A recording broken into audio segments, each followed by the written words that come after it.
I do not hike the Appalachian Trail anymore. I still live less than an hour's drive from the trailhead I used to start from, but I have not returned to those mountains in 5 years. That is not because of fear of hiking itself. It is because of what I learned about how that trail operates when you are alone in it after dark, and because I understand now that some voices in wilderness do not belong to people, and following them will get you lost in ways that rescue cannot fix. My name is Trevor Mitchell, and I am telling this story to people who might encounter what I encountered. Subscribe if you think this information matters, and share this with anyone who hikes in isolation or who plans extended backcountry trips. If you recognize yourself in this warning, you will understand why. I want to start by establishing who I was before the trail, because context matters. I was working as a systems analyst for a technology firm in Asheville, North Carolina. The job paid well, but it was consuming. Constant meetings, constant pressure to optimize processes, constant feeling that I was not meeting some invisible expectation. I had been in the position for 4 years, and by the time the autumn of 2018 rolled around, I was suffering from what I later realized was acute burnout. I could not sleep well. I could not focus. The weekends disappeared into anxiety about Monday. I was 34 years old, and I felt trapped. The Appalachian Trail was my escape. I had hiked sections of it sporadically for years, never attempting the full trail, but regularly taking multi-day trips on various sections. The Tennessee-North Carolina boundary area had become my preferred region. The trail there was well established, the difficulty was moderate to challenging depending on the section, and the forest was dense enough to feel isolated while remaining relatively safe. I had hiked that region alone on at least 5 previous occasions, so I was confident in my ability to manage it. In early September 2018, I decided to take what I called a reset hike, a 5-day solo backpacking trip designed to clear my head and give myself space to think about whether I wanted to continue the job or make a change. I had done this type of trip before without incident. I was careful about safety, I carried appropriate gear, I had experience with navigation and wilderness first aid, and I did not take unnecessary risks. I planned a route that would cover approximately 40 miles of trail, moving north through established campsites and following a clear path that was marked and well maintained. I arranged for time off work, told my supervisor I was taking a week to handle personal matters, which was technically true. I drove to the trailhead on a Friday evening, parked my vehicle at the marked parking area, and completed my permit at the ranger station. The ranger was a woman named Susan who had processed my permits before. She knew I was an experienced solo hiker, she knew the region I was hiking, and she wished me good weather. The forecast showed clear skies for the duration of my planned trip. Temperatures ranging from the mid-50s at night to the high 70s during the day, and no significant weather systems moving into the region. I began my hike on Saturday morning at 7:15 a.m. I was carrying a pack that weighed approximately 35 pounds, food, water, shelter, safety gear, and the standard equipment for a 5-day trip. My plan was to hike to the first established campsite, roughly 7 miles from the trailhead, arriving in early afternoon. This would give me the rest of the day to set up camp, gather water, and settle into the rhythm of backpacking. The first day of hiking was perfect. The weather was exactly as forecast. The trail was clear and well marked. I encountered no other hikers until late afternoon, when I passed a group of 3 people heading in the opposite direction, a family by the look of them finishing their trail experience for the day. They were friendly, we exchanged brief pleasantries, and I continued to my planned campsite, arriving around 3 p.m. I established my camp at the designated area, set up my tent, and spent the evening doing what I usually did on solo backpacking trips, writing in a journal, cooking a simple dinner, and enjoying the silence of the forest. The first night I slept well, which surprised me. The burnout I had been experiencing seemed to lift slightly in the absence of phones, emails, and work obligations. The second day followed a similar pattern. I hiked a planned route, covered approximately 9 miles, and reached another established campsite by mid-afternoon. Again, the weather was perfect. I encountered a few other hikers, but nothing unusual or concerning. The trail network in that region is popular enough that you encounter other people, but isolated enough that long periods pass where you see no one else. On the morning of the 3rd day, I woke to the same clear weather and began hiking what was planned as my longest day, approximately 11 miles to a more remote campsite. This section of trail moved through increasingly dense forest as it climbed into higher elevations. The trees became thicker, the undergrowth more extensive, and the forest sounds shifted from the ambient chatter of lower elevations to something quieter and more focused. I mention the change in forest acoustic because it becomes important later. At lower elevations, forests tend to have a certain amount of background noise, birds, insects, small animals moving through brush, wind through varied tree heights. But at higher elevations in that region, the forest becomes more subdued. The canopy is denser, which muffles some sounds. The undergrowth is less active. There is a quality of quiet that is not quite silence, but something closer to listening.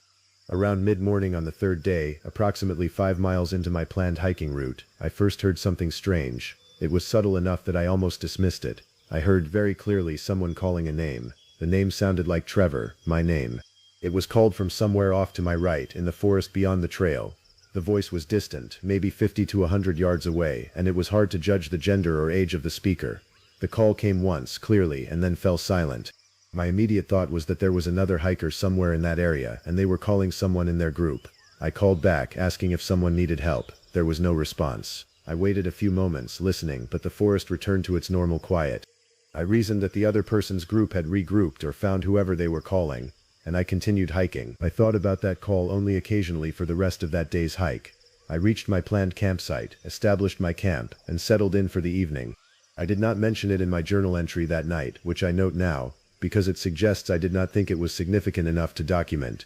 It was just a strange moment, quickly rationalized away. The fourth day was when the pattern began to become undeniable. I woke early, around 5:30 a.m., which was standard for my backpacking routine. I prepared breakfast, packed up my camp, and began hiking at 7 a.m. The planned route for that day was approximately 10 miles, moving through what was considered one of the more scenic sections of trail in the region. The forest was thick, but the trail was clear and well marked.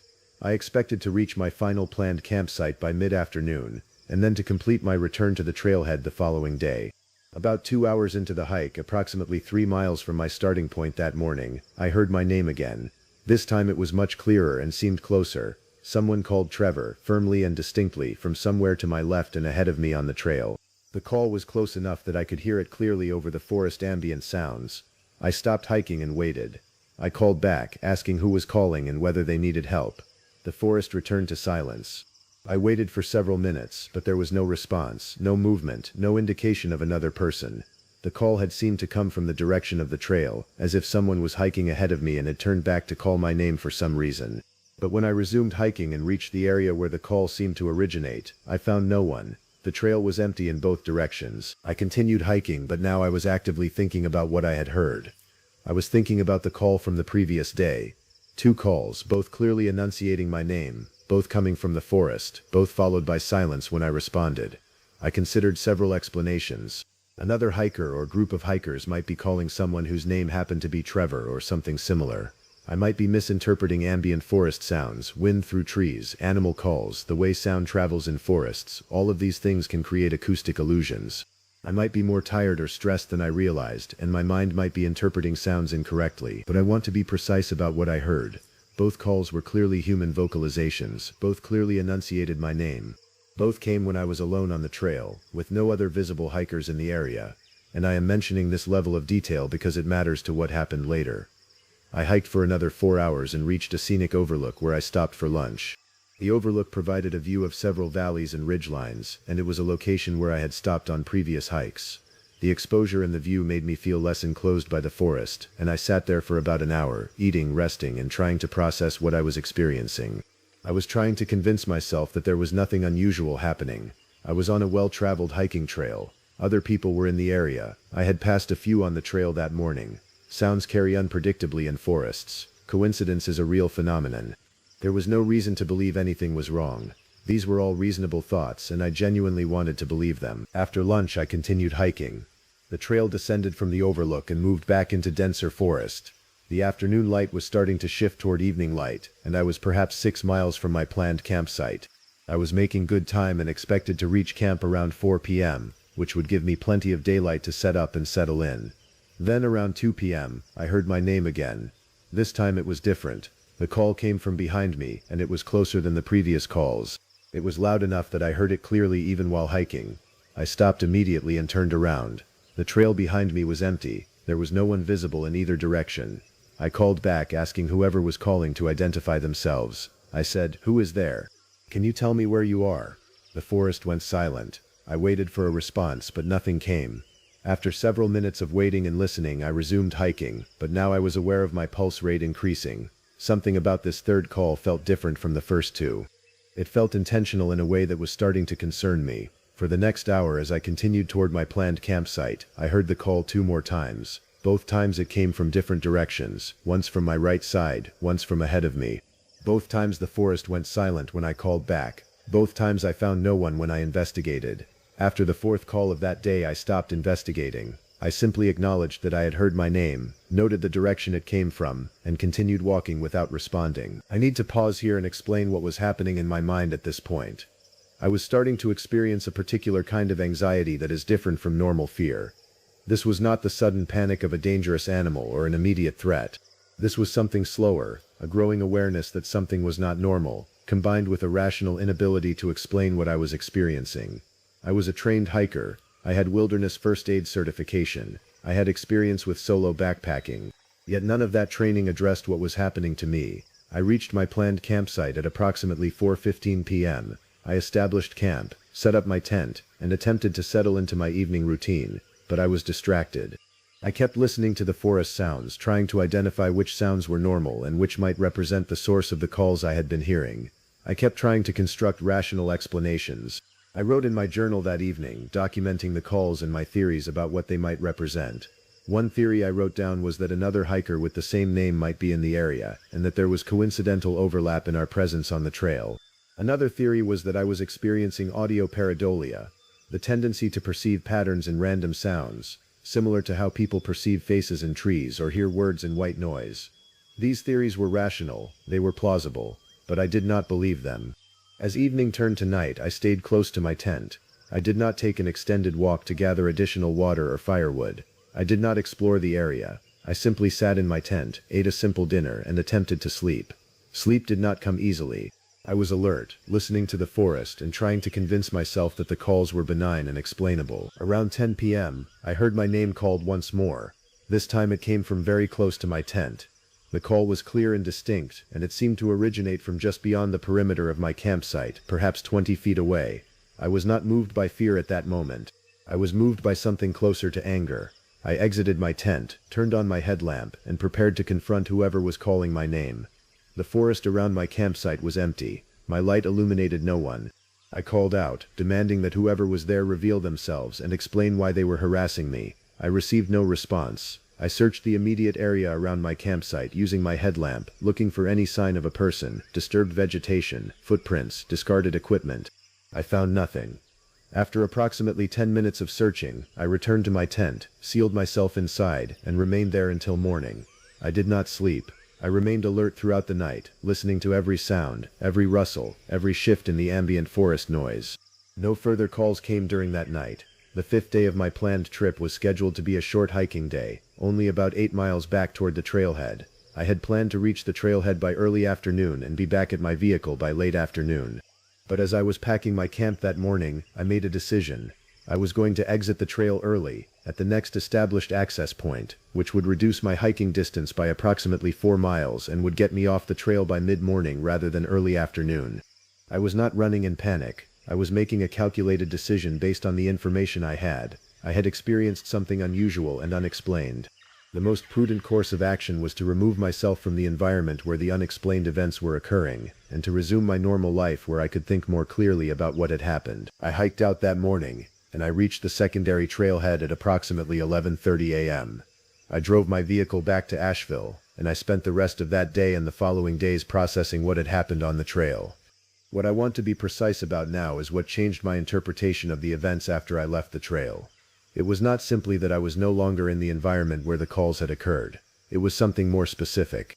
I began to investigate the behavior I had experienced, trying to understand what I had observed. The calls had always come when I was alone on the trail or when I was nearby to my campsite but not actively hiking. The calls had never come when I was in direct sight of other hikers. Every call had been audible and clear, but no source had ever been visible. Every time I had responded to the calls, the forest had gone silent. Every time I had investigated, I had found no one, but more specifically, I realized that the calls had followed a pattern. The first day, the call came from my right, off the trail. The second day, early morning, the call seemed to come from ahead of me. Later that afternoon, the calls came from multiple directions, right, left, ahead, but always maintaining a certain distance from me, never closer than the calls near my campsite, never further than the overlook area call. And crucially, I realized that the calls had always seemed to be trying to direct my attention in a specific direction. Let me be clear about what I mean by this. On the afternoon of the third full day, I had heard a call from ahead of me, seemingly from the direction of the trail. If I had assumed that call represented an actual person who needed help, I might have left the trail to investigate. On the evening of the fourth day, when the call came from very near my campsite, if I had left my tent immediately and wandered into the forest in the darkness searching for the source, I could have easily become lost or injured. I started researching the area I had been hiking. I looked at missing person cases in the Appalachian Trail region. I read about other hikers' experiences with unexplained events. What I discovered was troubling. There was a cluster of disappearances in the specific section of trail where I had been hiking. Not an overwhelming number, but more than would be expected statistically. And I found accounts from other hikers who described hearing voices calling their names, always from off the trail, always with no visible source. Most of these accounts were on hiking forum boards and Reddit, places where they were surrounded by skeptical responses and people dismissing the experiences as misperception or hallucination. But the consistency of the accounts struck me. Different hikers, different time periods, different seasons, but all describing the same phenomenon. Voices calling their names, no source visible, the forest remaining silent when they called back. I found one account from a hiker named James Patterson who described having heard his name called while hiking in that exact region. According to James's account, he had made the mistake of following the calls, leaving the trail and moving into the forest trying to locate the source. He had become disoriented almost immediately. He described the forest seeming to shift around him, the trail disappearing behind him despite the short distance he had traveled, and a growing certainty that he was lost. He had eventually found his way back to the trail using his compass and GPS. But he described the experience as one of the most frightening of his life. I also found a memorial for a hiker named Sarah Whitmore who had gone missing in the region in 2015. According to the reports, Sarah had been hiking a section of trail and had not returned on her scheduled date. Search and rescue had been conducted, and Sarah's body had eventually been found approximately 3 miles from the marked trail, in terrain that was difficult and dangerous. The official conclusion was that Sarah had become lost and had died of exposure while attempting to navigate back to the trail. But the distance she had traveled from the trail was unusual for a lost hiker. 3 miles is substantial, and it suggested that Sarah had traveled deliberately away from the trail rather than simply becoming disoriented. These accounts, combined with my own experience, began to paint a picture that was increasingly difficult to dismiss as coincidence or misperception. I want to be clear about what I believe happened to me on the trail because I have thought about this extensively in the 5 years since the event. I do not have a complete explanation, but I have a working theory based on my experience and the experiences of others. I believe that something in the forest, whether it is a phenomenon, a creature, or something else, is capable of replicating human voices with precision. I believe that this something has learned to call to hikers by their names, specifically as a mechanism to lure them off the marked trail. I believe that its intention is not to harm hikers directly, but to separate them from the trail and from safety, banking on the likelihood that a lost and disoriented hiker will either perish from exposure or will become so traumatized by the experience that they spread warnings about the area. Why would such a thing exist? Why would it employ this strategy? I do not have answers to those questions. I have only observations. What I observed was a systematic attempt to lure me away from safety, using sophisticated mimicry of human speech and knowledge of my name specifically. In the months following my experience, I attempted to find the source of the name knowledge. I considered the possibility that someone at the ranger station had informed other hikers of my name, creating an elaborate prank. But when I spoke with Susan, the ranger who had processed my permit, she confirmed that she had not discussed my name with anyone else at the station or any hikers. I considered the possibility that my name was visible on my pack or clothing in some way that might have allowed another hiker to learn it. But I reviewed photographs from my trip, and my name was not visible anywhere on my gear. The most rational explanation I could construct was that the phenomenon had obtained my name through some means I could not determine, perhaps by listening to other hikers and learning names from their calls to each other, perhaps by reading discarded trail registers or permit forms. Or, more troublingly, perhaps the phenomenon was somehow aware of me before I encountered it, as if it had been monitoring the trail and had specifically chosen me as a target. I did return to work after my trail experience, and I attempted to resume my normal life. But something had fundamentally shifted. I could not fully accept the rational explanations for what I had experienced. I also could not fully accept the irrational implications of what I believed had occurred. I existed in a state of uncertainty that gradually wore on me. Within 3 months of my trail experience, I made the decision to leave my job. I told my supervisor that I was pursuing other opportunities, but the truth was simpler and more troubling than that. I could not focus on work. I could not participate in meetings or engage with projects with the attention they required. The burnout that had driven me to the trail in the first place had been replaced by something different, a kind of persistent low-grade fear that I could not articulate or justify. I have not returned to hiking the Appalachian Trail since that experience. I have not attempted any backcountry solo hiking. I have in the years since the event done some group hiking and some day hikes where I remain close to other people, but solo wilderness travel is no longer something I do. What I want to convey to people listening to this account is that the Appalachian Trail is generally a safe place to hike. Thousands of people hike sections of it every year without incident. The vast majority of those people have positive experiences and suffer no harm. But there are places within the trail network where something occurs that is not adequately explained by conventional wilderness safety frameworks. There are locations where the normal rules seem to be different. If you hear your name called while hiking in isolated areas, particularly if that call comes from off the marked trail, I want you to consider the possibility that it is not a fellow hiker who is calling.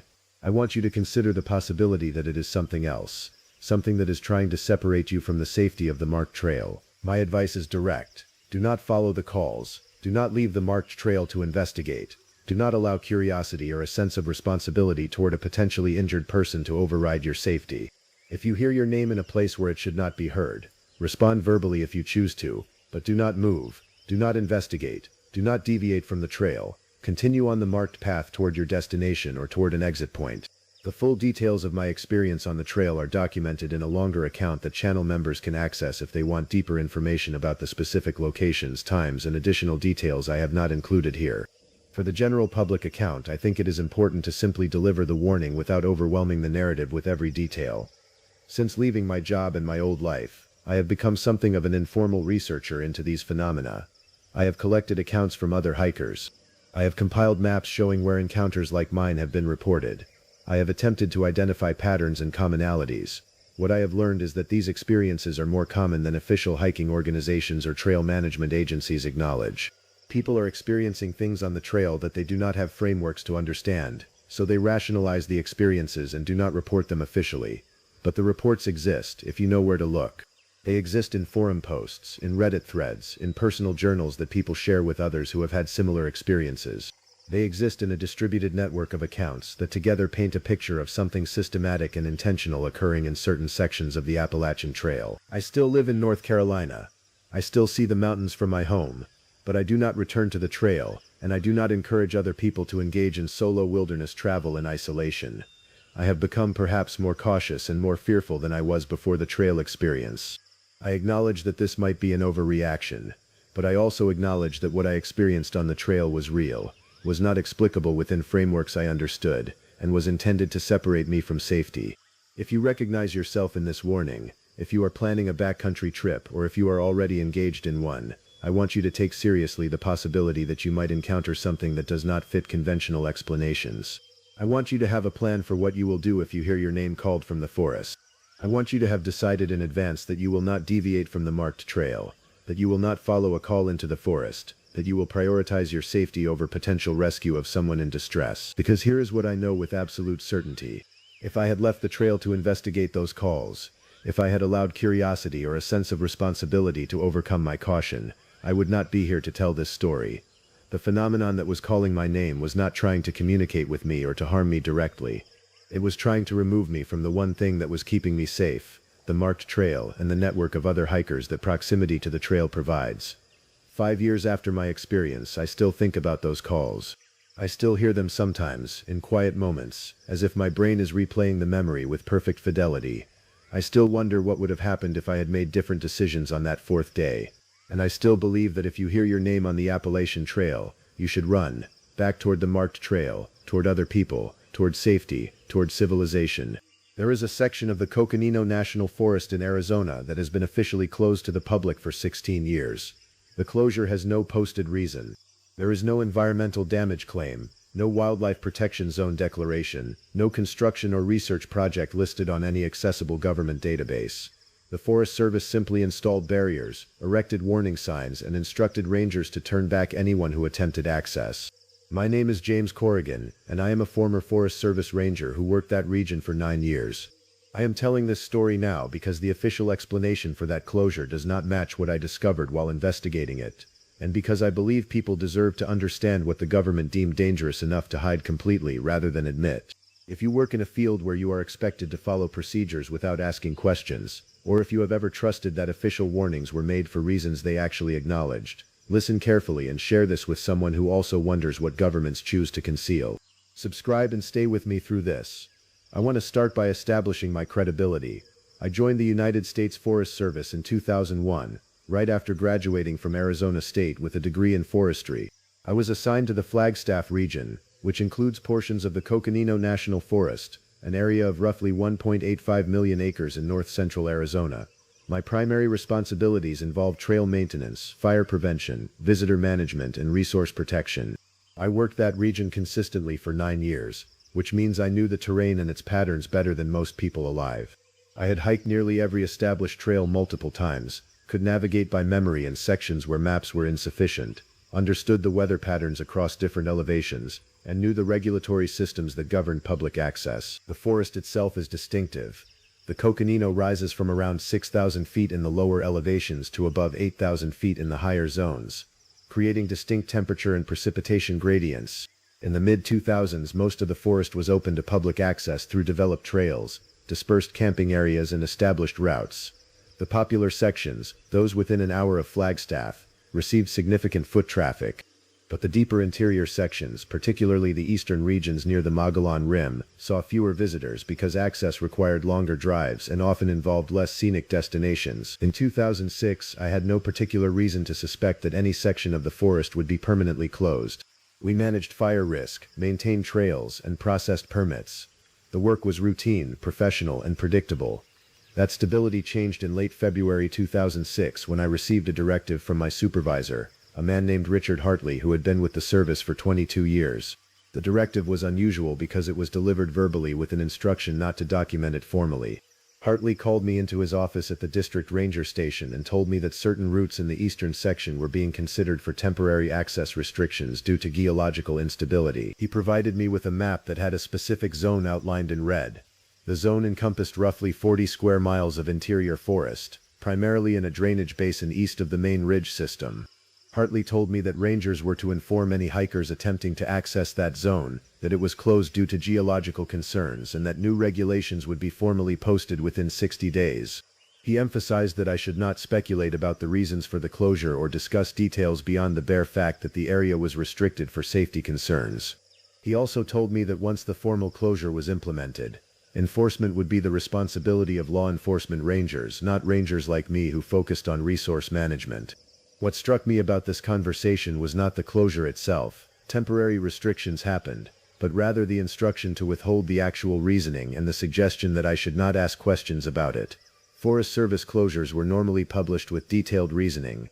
Fire closures stated the fire hazard level. Geological hazard closures explained the specific risks. This closure had no explanation, and I was being instructed to avoid creating one. I asked Hartley what the specific geological hazard was. He told me that the assessment was still being finalized by an external team, and that I would receive updated information as it became available. He did not specify what team was conducting the assessment or who had requested it. I asked if this was a typical geological survey.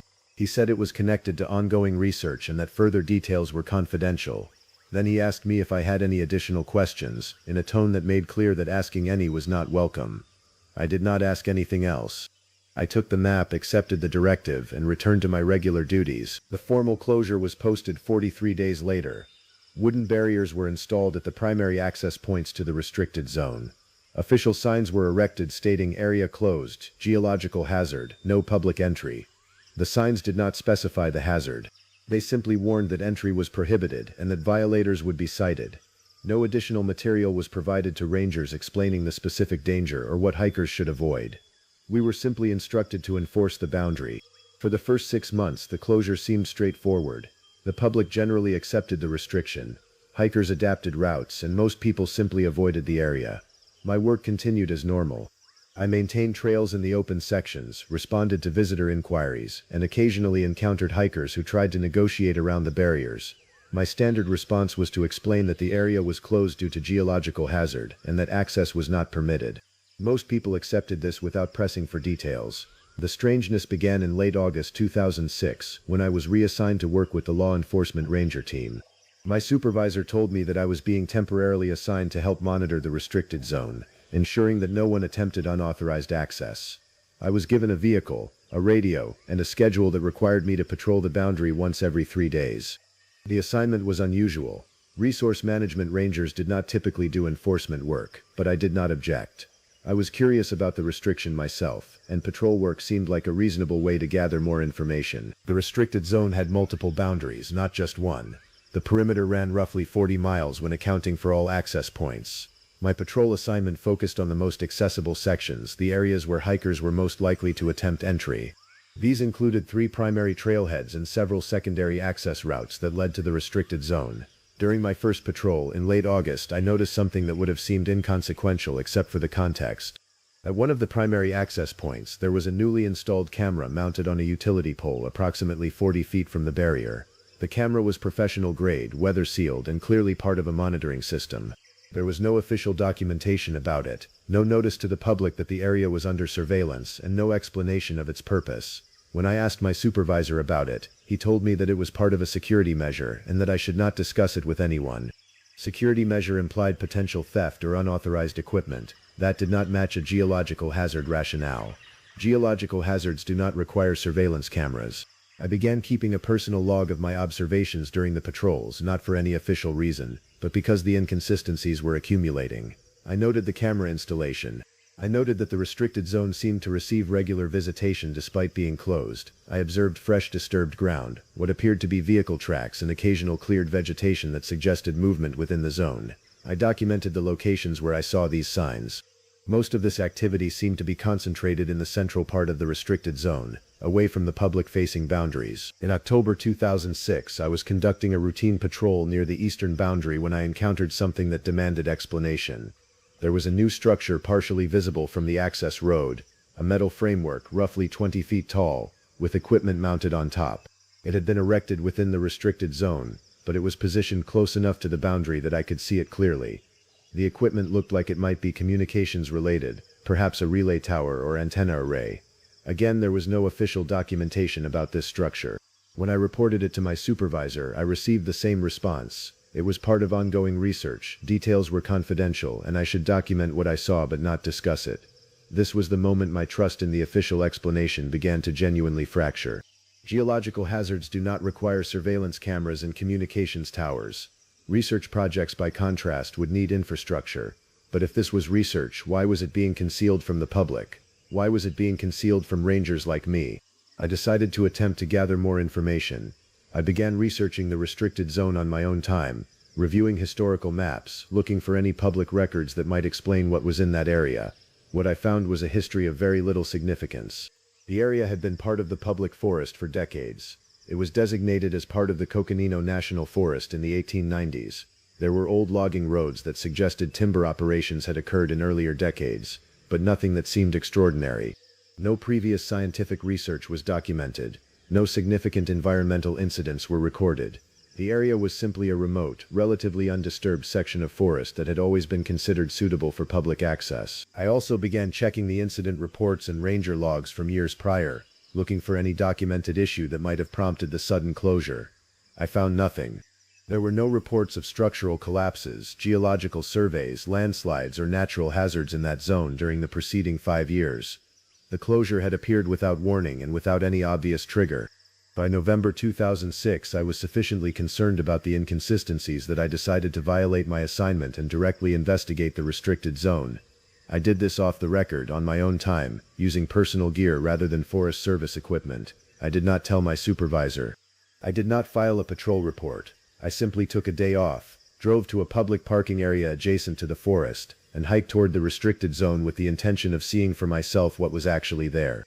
I approached from a different direction than the main barriers, moving through the forest and attempting to avoid creating an obvious entry point that might be detected by the surveillance systems. My plan was to reach the visible tower, photograph it, document its technical specifications, and return without triggering any alarm. I thought I could do this invisibly. I was wrong.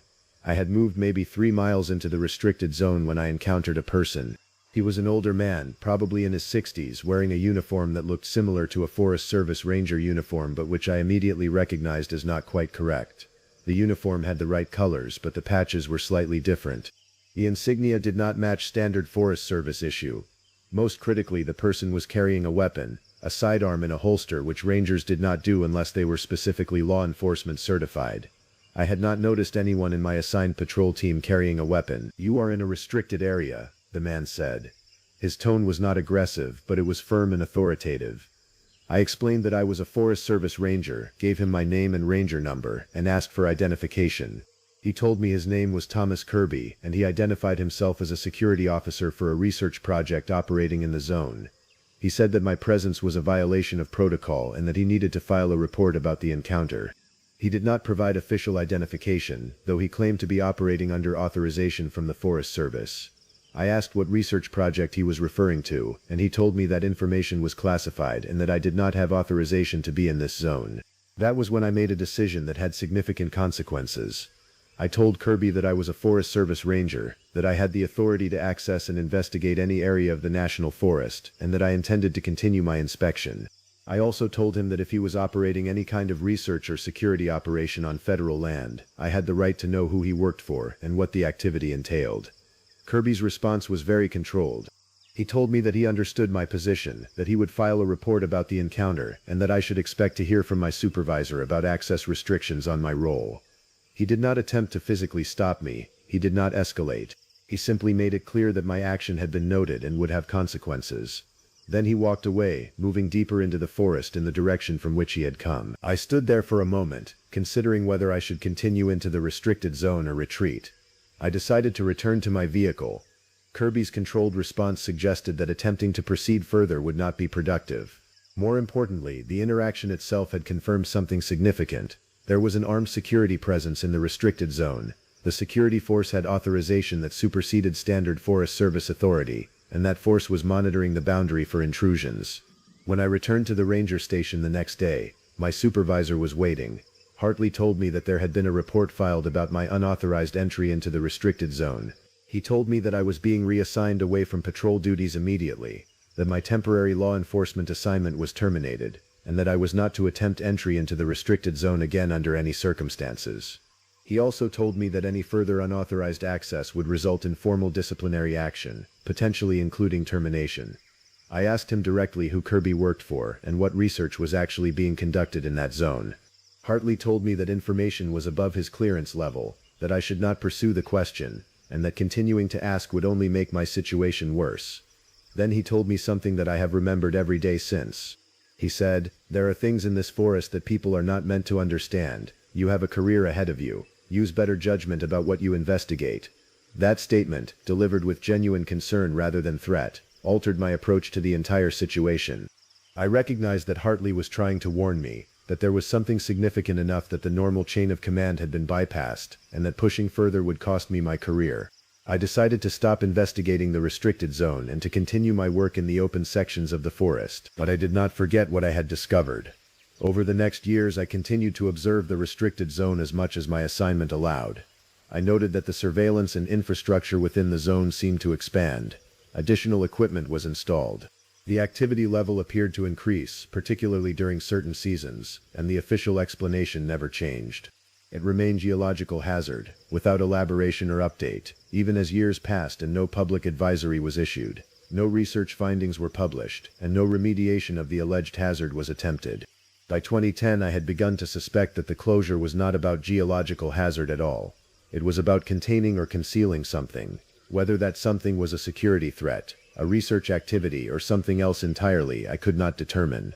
But the systematic surveillance, the armed security presence, the classification of access, and the complete absence of any legitimate geological warning all pointed to deliberate concealment rather than accident response. In 2012, I made a decision that proved to be a turning point. I was leaving the Forest Service. My contract was ending, and I had decided to pursue a different career. Before I left, I made copies of my personal logs documenting my observations of the restricted zone. I gave these copies to a colleague, another ranger named Sarah Chen, who was staying with the service. I told her to keep them as documentation of the inconsistency between the official closure explanation and the reality on the ground. I told her that if I ever tried to investigate this further, she would have a record of what I had observed. She seemed reluctant to accept the documents, but she agreed to keep them. I left the Forest Service in 2012 and took a job in private land management. I did not return to the Coconino Forest regularly. I tried to move on from the mystery, but the restricted zone remained in my mind. The unanswered questions gnawed at me. What was being concealed? Why was it worth such an elaborate cover-up? What had I encountered that frightened experienced bureaucrats enough to shut down my investigation? In 2019, I received a surprising contact. Sarah Chen reached out to me. She had left the Forest Service herself, and she had something to tell me. She said that in recent years, additional information had become available through various channels. She said that other rangers had reported similar restricted zones in different forests. She said that there was a pattern.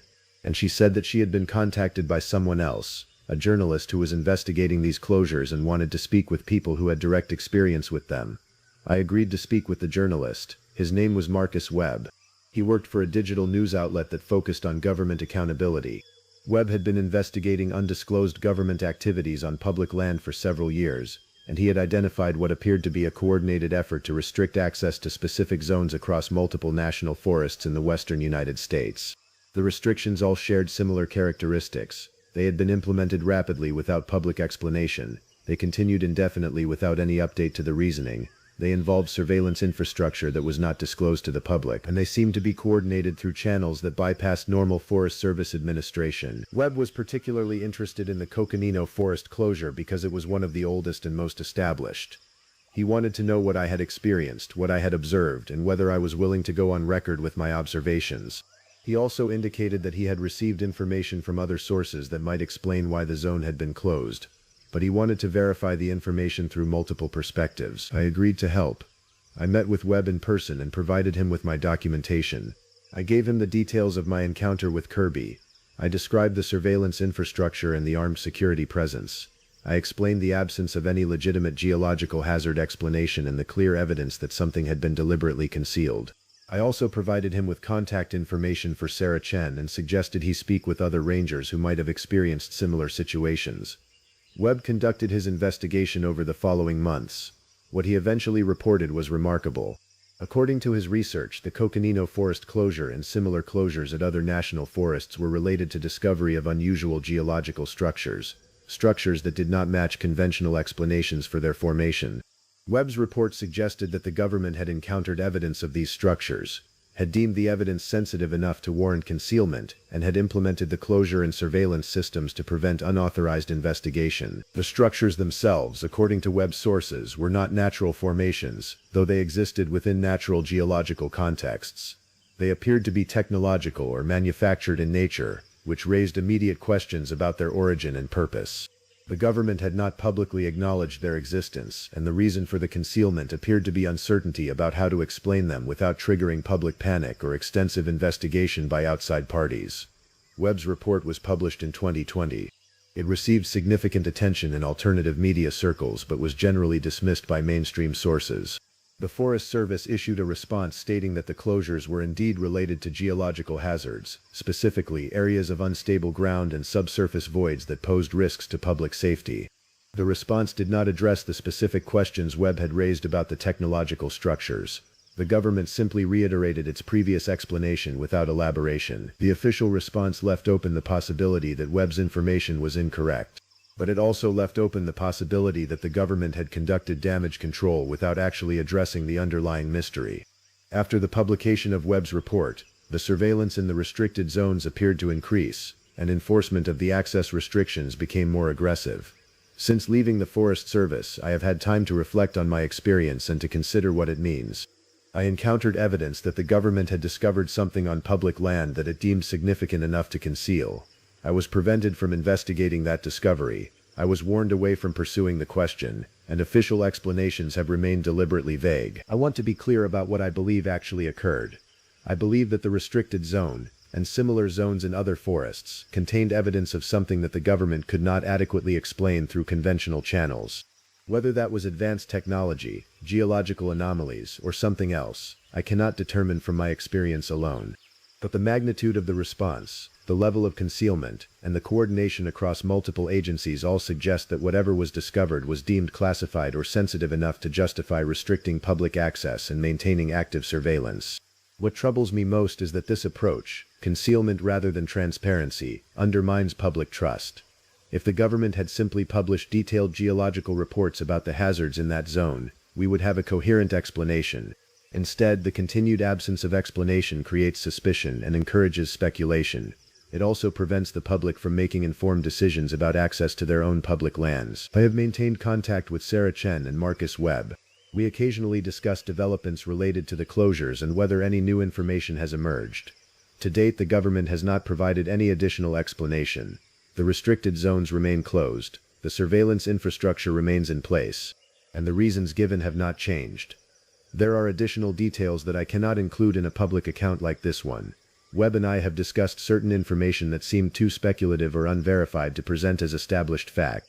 For anyone who wants to investigate this further, the full documented account and additional details are available through other channels, which channel members can access if they want to pursue this mystery deeper. What I want to leave you with is this. The government is concealing something in that forest. I know this because I was there. I saw evidence of deliberate surveillance and security infrastructure that did not match the geological hazard explanation. I encountered armed security personnel operating under authorization that superseded normal Forest Service authority. And I was warned away from investigating further by my supervisor, in words that made clear something significant was at stake. If you hike in national forests, if you encounter restricted zones, or if you notice surveillance infrastructure in places where it does not seem to match the stated reason for access restrictions, document it, ask questions, demand transparency. Public land belongs to the public, and the public has a right to know what the government is actually doing on that land. I still live in Arizona. I drive past the entrance to the Coconino Forest regularly. I never enter it anymore. Every time I see those barriers and those warning signs, I remember that the real warning is the one that is not being stated. The area is not closed because of geological hazard. It is closed because the government is protecting something it does not want investigated. What that something is, I may never know. But I know enough to believe that the warning is real, even if the stated reason is not. My name is David Hensley, and I have worked for the National Park Service for 12 years. I am a ranger in the Blue Ridge region of the Southern Appalachians, and I still do the job. But I no longer work alone after dark, and I will not set trail markers without photographing them immediately afterward. The reason I follow that second rule has to do with what happened to my junior ranger during the summer of 2019.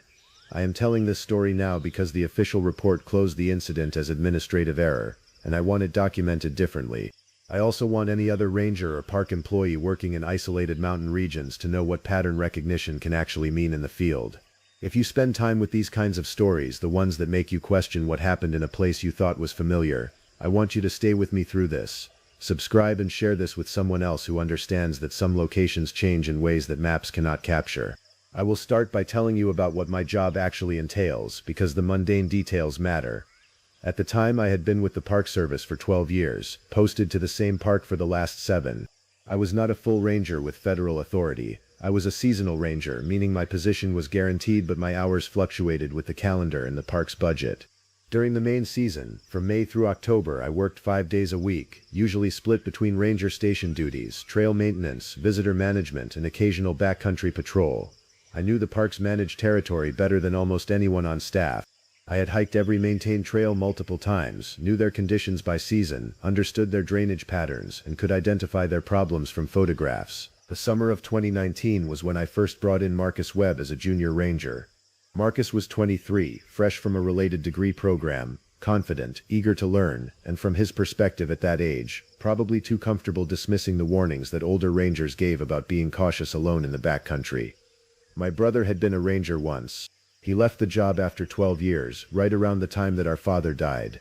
That is relevant because it meant I had promised myself I would be the kind of supervisor who actually mentored younger rangers instead of just giving them a uniform and letting them learn by breaking themselves. Marcus was the first junior ranger I had seriously tried to develop. The park itself sits in a high ridge valley system about 40 miles north of the main commercial tourist section. We handled less foot traffic than the famous areas, which meant more genuine backcountry management and fewer photo-op emergencies. Our closest town was Laurenburg, a settlement of about 2,000 people, mostly service jobs and some light manufacturing. The ranger station was a solid building, built in the 1970s, positioned about 3 miles from the park entrance on a state-maintained road. The park boundary extended roughly 6 miles deep in each primary direction, encompassing about 34,000 acres across multiple ridgelines and drainage systems. Most of our trails were between 2 and 8 miles of marked path, designed to loop back or terminate at established trailheads. The unmarked backcountry beyond the main trail network was mostly rock, scrub forest, and some dangerous drop-offs. My normal routine during the season was straightforward. I worked Thursday through Monday, leaving the park closed to self-guided visitors on Tuesday and Wednesday, though hikers could request special permits if they had good reason. I would arrive at the station around 7 in the morning, conduct equipment checks, review any incident reports from the previous night, and then head out into the field for most of the day. Much of that field time was routine: trail maintenance, checking water crossings for damage, replacing worn markers, documenting erosion, occasionally encountering lost hikers and guiding them back to safety. The visible part of the job that tourists saw was only maybe 30% of what we actually did. The rest was administrative protection of a place most people never stepped into. The trail marking system we used was standard. The park had been marked in the 1980s with reflective blazes and maintained since then. A maintained trail had a primary blaze every 50 to 60 feet, depending on terrain and vegetation growth. We used white blazes for main trails, blue for alternate routes, red for connector paths, and occasional yellow for seasonal or hazard routes. Every blaze was roughly 2 inches wide by 3 inches tall, painted on trees or rocks at roughly eye level. The markers had reflective material that let hikers see them when using a headlamp or flashlight. Our maintenance schedule was supposed to refresh faded blazes every 2 years and install new ones after weather damage or growth damage. In practice, we did what we could with the budget we had. Early June, Marcus and I started making regular marker checks on the North Ridge Trail, one of our most popular routes. The trail was 6 miles one way, looping back through a drainage system. It was well used, which meant more wear and more need for occasional marker refreshment. Marcus handled the documentation, photographing any worn blazes, measuring erosion, noting hazards, while I moved slightly ahead and refreshed or replaced anything that looked like it needed work. It was methodical work, not dangerous, but it required attention. You have to actively look at a blaze in context with the terrain around it. The blaze is supposed to confirm what the landscape should already be telling you, not replace judgment. On a Thursday in early June, Marcus stopped me about 2 miles into the North Ridge Trail. He was standing in front of a tree, looking confused. I circled back and saw what he was looking at.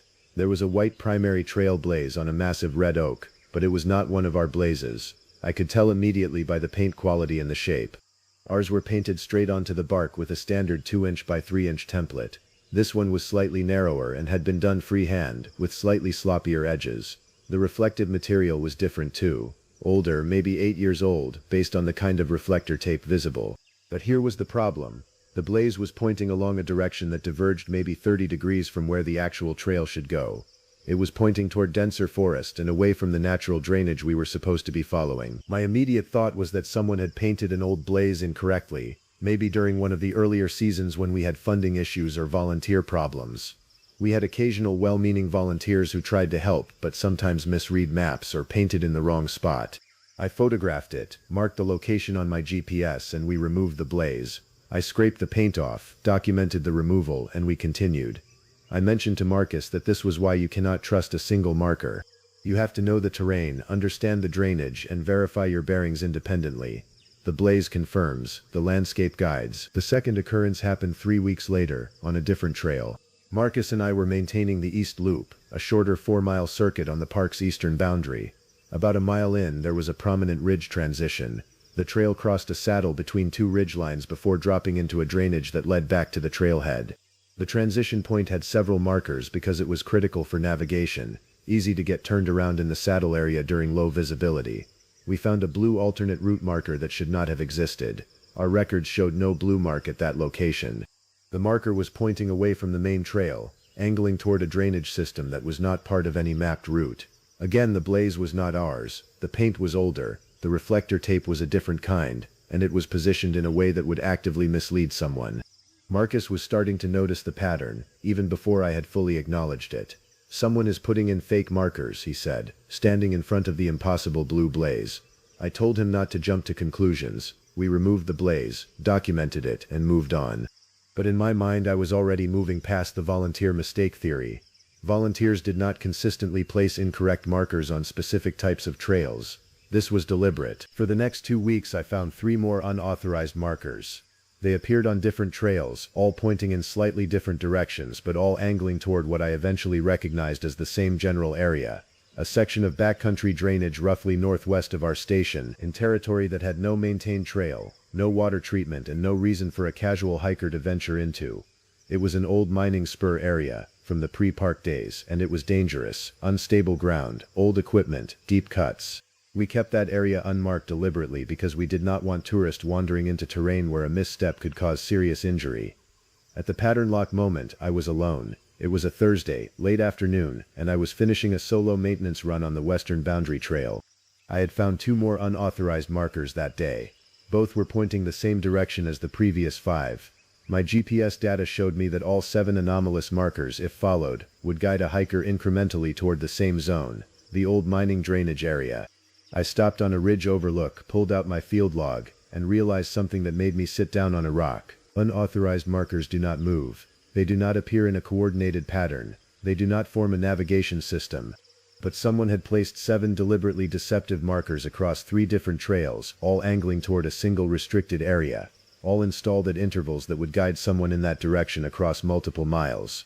This was not random. This was not a mistake. Someone was actively and systematically trying to move hikers toward a specific location. I called Marcus and asked him to meet me at the station. I did not explain over the radio. When he arrived, maybe 40 minutes later, I showed him my documentation.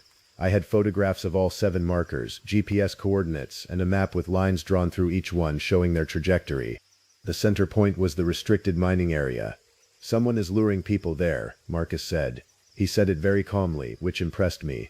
No panic, just recognition of what the evidence suggested.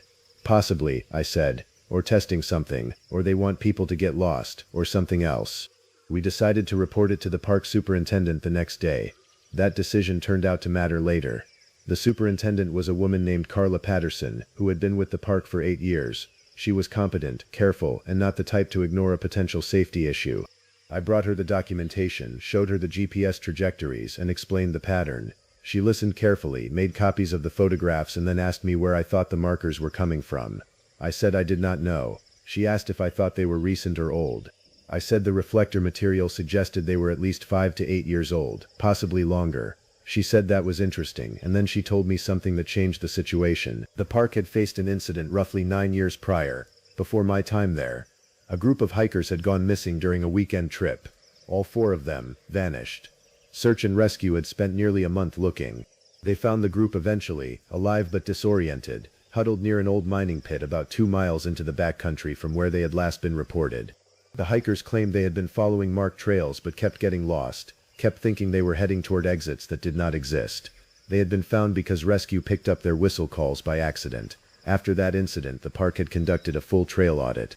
Every blaze had been checked and verified. The official conclusion was that the hikers had misread their own map and strayed from marked trails. I asked her if any of the markers I had found matched the timeline of that incident. She said she did not know, and she would check the records. She asked me to mark the locations of all the deceptive markers and whether I was finding new ones. I said I had not found any new ones in about 2 weeks, and Marcus and I could run a comprehensive audit of all trails if she wanted. She approved that and told me to report directly to her with the results. That was when things began to constrain around us. Marcus and I spent the following 10 days conducting a systematic audit of every marked trail in the park. We walked all 34 miles of primary trails, plus portions of secondary routes. We documented every blaze, photographed damaged ones, and flagged anything that seemed questionable.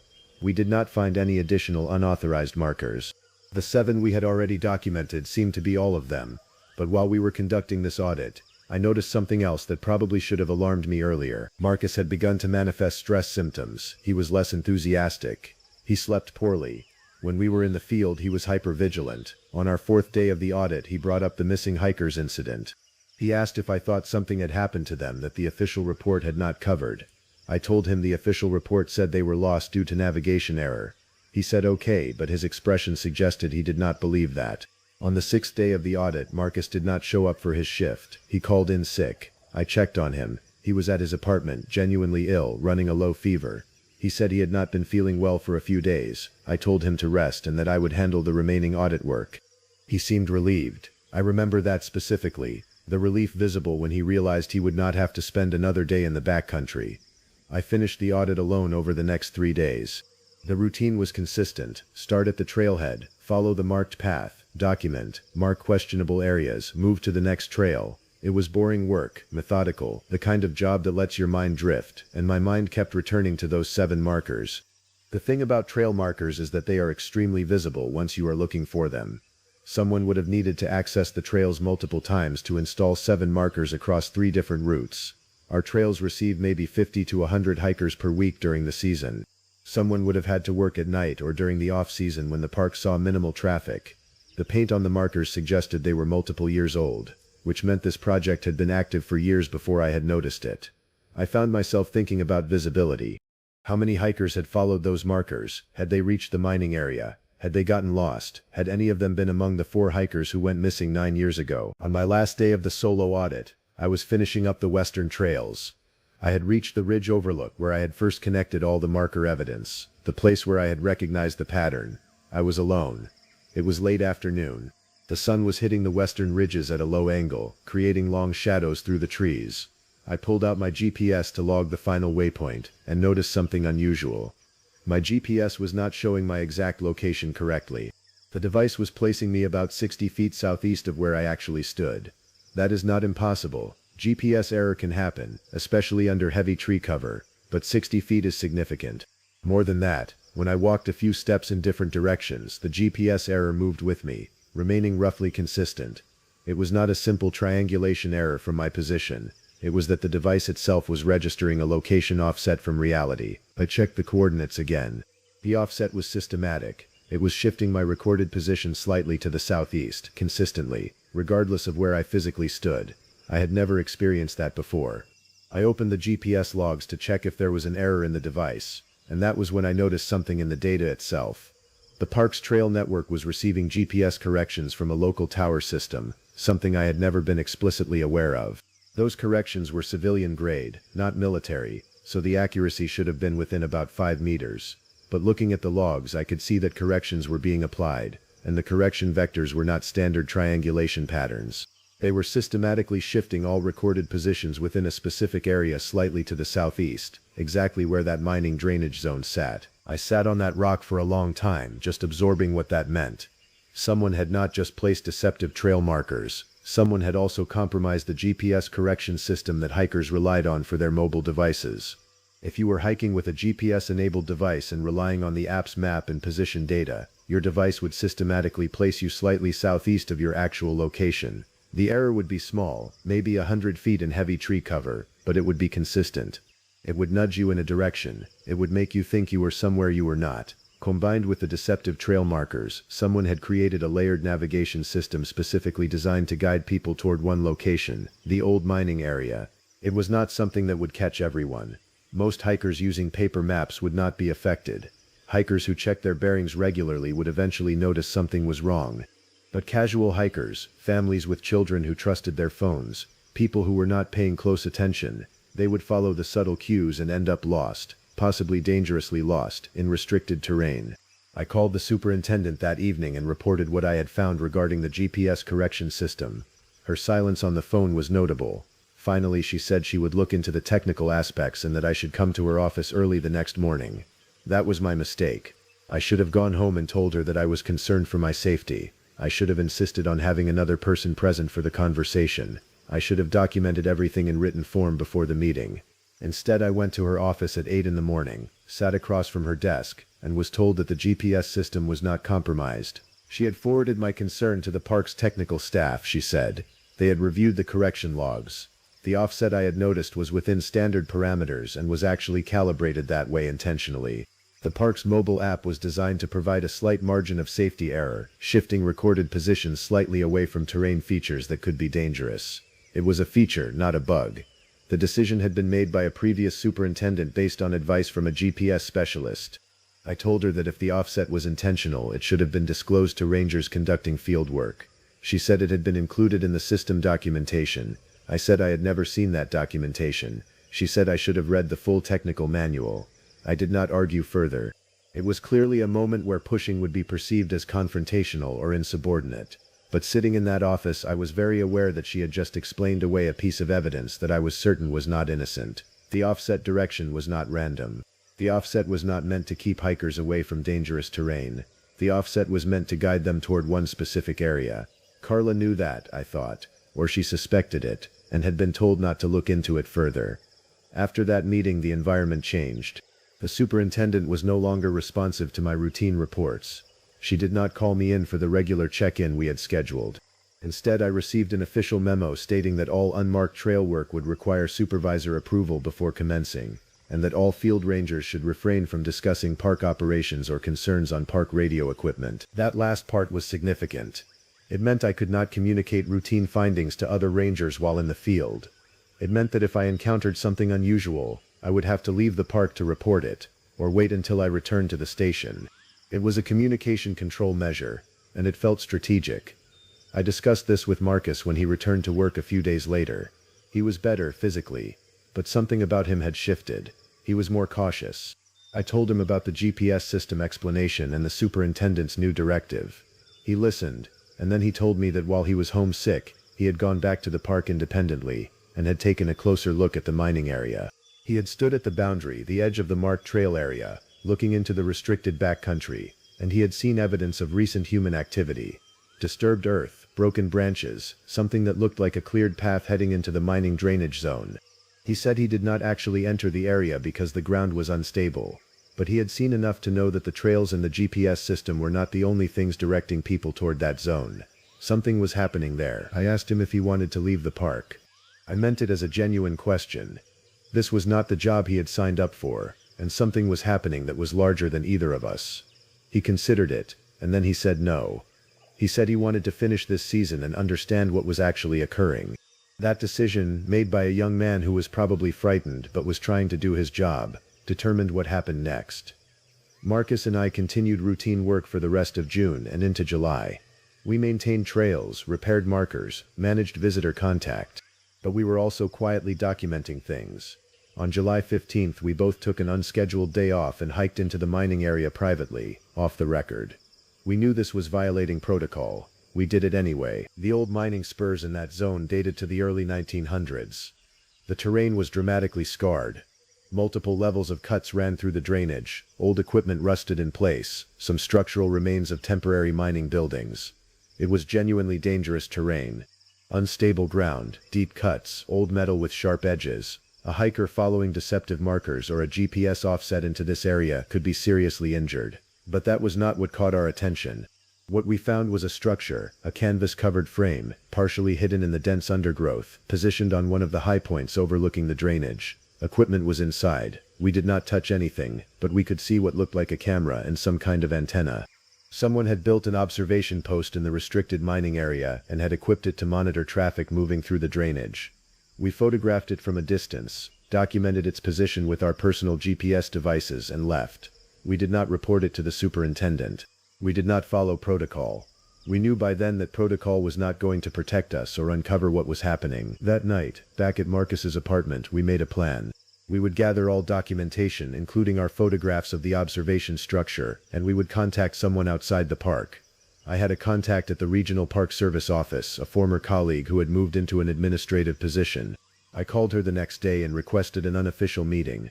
I told her I had concerns about park operations and potential safety issues that I did not think the local superintendent was addressing. She agreed to meet me. It was arranged for July 22nd, at a coffee shop outside the park's area. It was a deliberate choice to meet externally, making the conversation unofficial and off the record. I brought my documentation with me, all the photographs, the GPS data, the incident history, the observations. She reviewed everything carefully. When she finished, she sat back and told me something that I have thought about every day since. She said that the GPS system offset was not a safety feature. She had checked with the technical division. The offset had been implemented 8 years ago at the request of the regional director, with the approval of the Washington office. The justification provided was research related to animal migration patterns and environmental surveys, but that explanation did not match the actual implementation. The offset was localized to only one park, only one region, and it was calibrated in a way that did not serve environmental research. She said there was a file flagged at the regional level regarding inconsistencies in the park's reported incident history during the same time period. But she could not access that file without raising questions that would alert her supervisors. She told me to be careful and to preserve all documentation. She told me that if anything happened, she wanted me to contact her directly rather than going through park administration. Then she told me something else. She asked if I had found anything that suggested recent construction or equipment installation in the park's backcountry. I told her that Marcus and I had discovered an observation post in the mining area. She closed her eyes for a moment, and then she said that she suspected my park was part of a program that she could not discuss, but that it was sanctioned at a higher level than the local superintendent.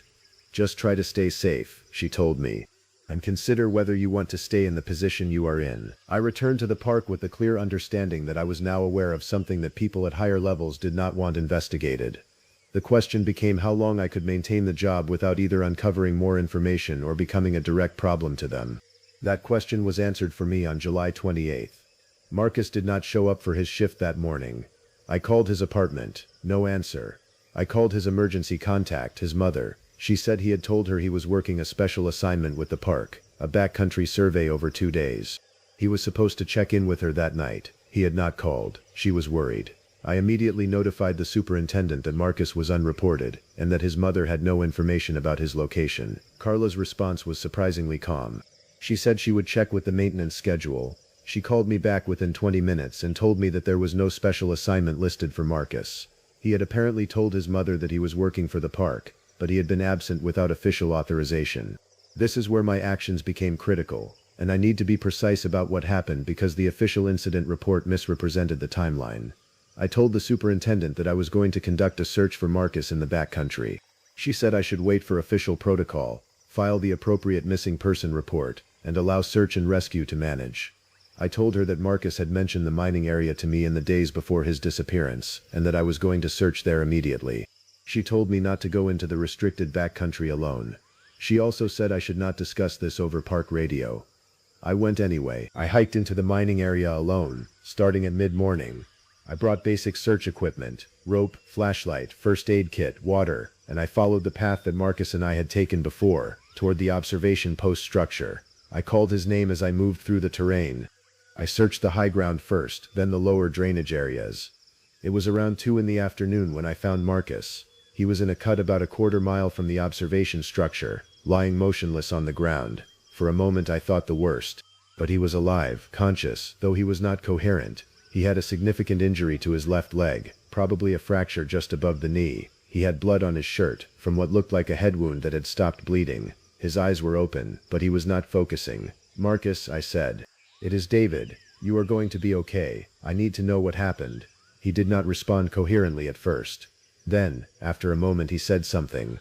"Did not see it," he said. "Pit. Did not see the pit." I assessed the area around him. There was indeed a covered pit, old mining equipment creating a partial roof. The coverage was not obvious until you were right on top of it. Marcus had apparently stepped through the weakened covering and fallen, probably about 8 feet. He was lucky the fall had not been fatal. I did not spend time investigating how he had come to be in that specific location. I needed to get him medical attention. I called for park rescue using my personal phone, not the radio, and reported an injured employee in the restricted backcountry zone. Then I carefully immobilized his leg with the supplies I had, spoke to him to keep him conscious, and waited for rescue. Rescue arrived within 40 minutes. They brought a team with a stretcher, and they carefully extracted Marcus from the area. I rode with him to the medical facility. On the way I asked him what he had been doing in the mining area. He said he did not remember all of it. He remembered taking some trail work assignments from the superintendent. She had asked him to survey conditions in the northern reaches of the backcountry. He had entered the restricted area with her permission, he thought. And then at some point he must have stepped wrong. After that it was confused. At the hospital, Marcus was diagnosed with a compound fracture of the femur, a concussion, and soft tissue damage to his torso. He was admitted for surgery and a hospital stay. Physically he would recover, though the fracture was serious enough that his ranger work was over for the season, and probably for the year. Emotionally, I think something in him broke in a different way. When the superintendent returned to the station, she called me into her office. She told me that she was writing an incident report documenting Marcus's injury as a result of a solo hike into restricted backcountry territory without authorization.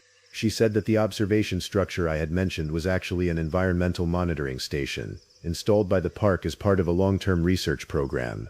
She said that Marcus must have been exploring the mining area independently and had had an accident. She said that my search and rescue action was appreciated but that I should have waited for official protocol.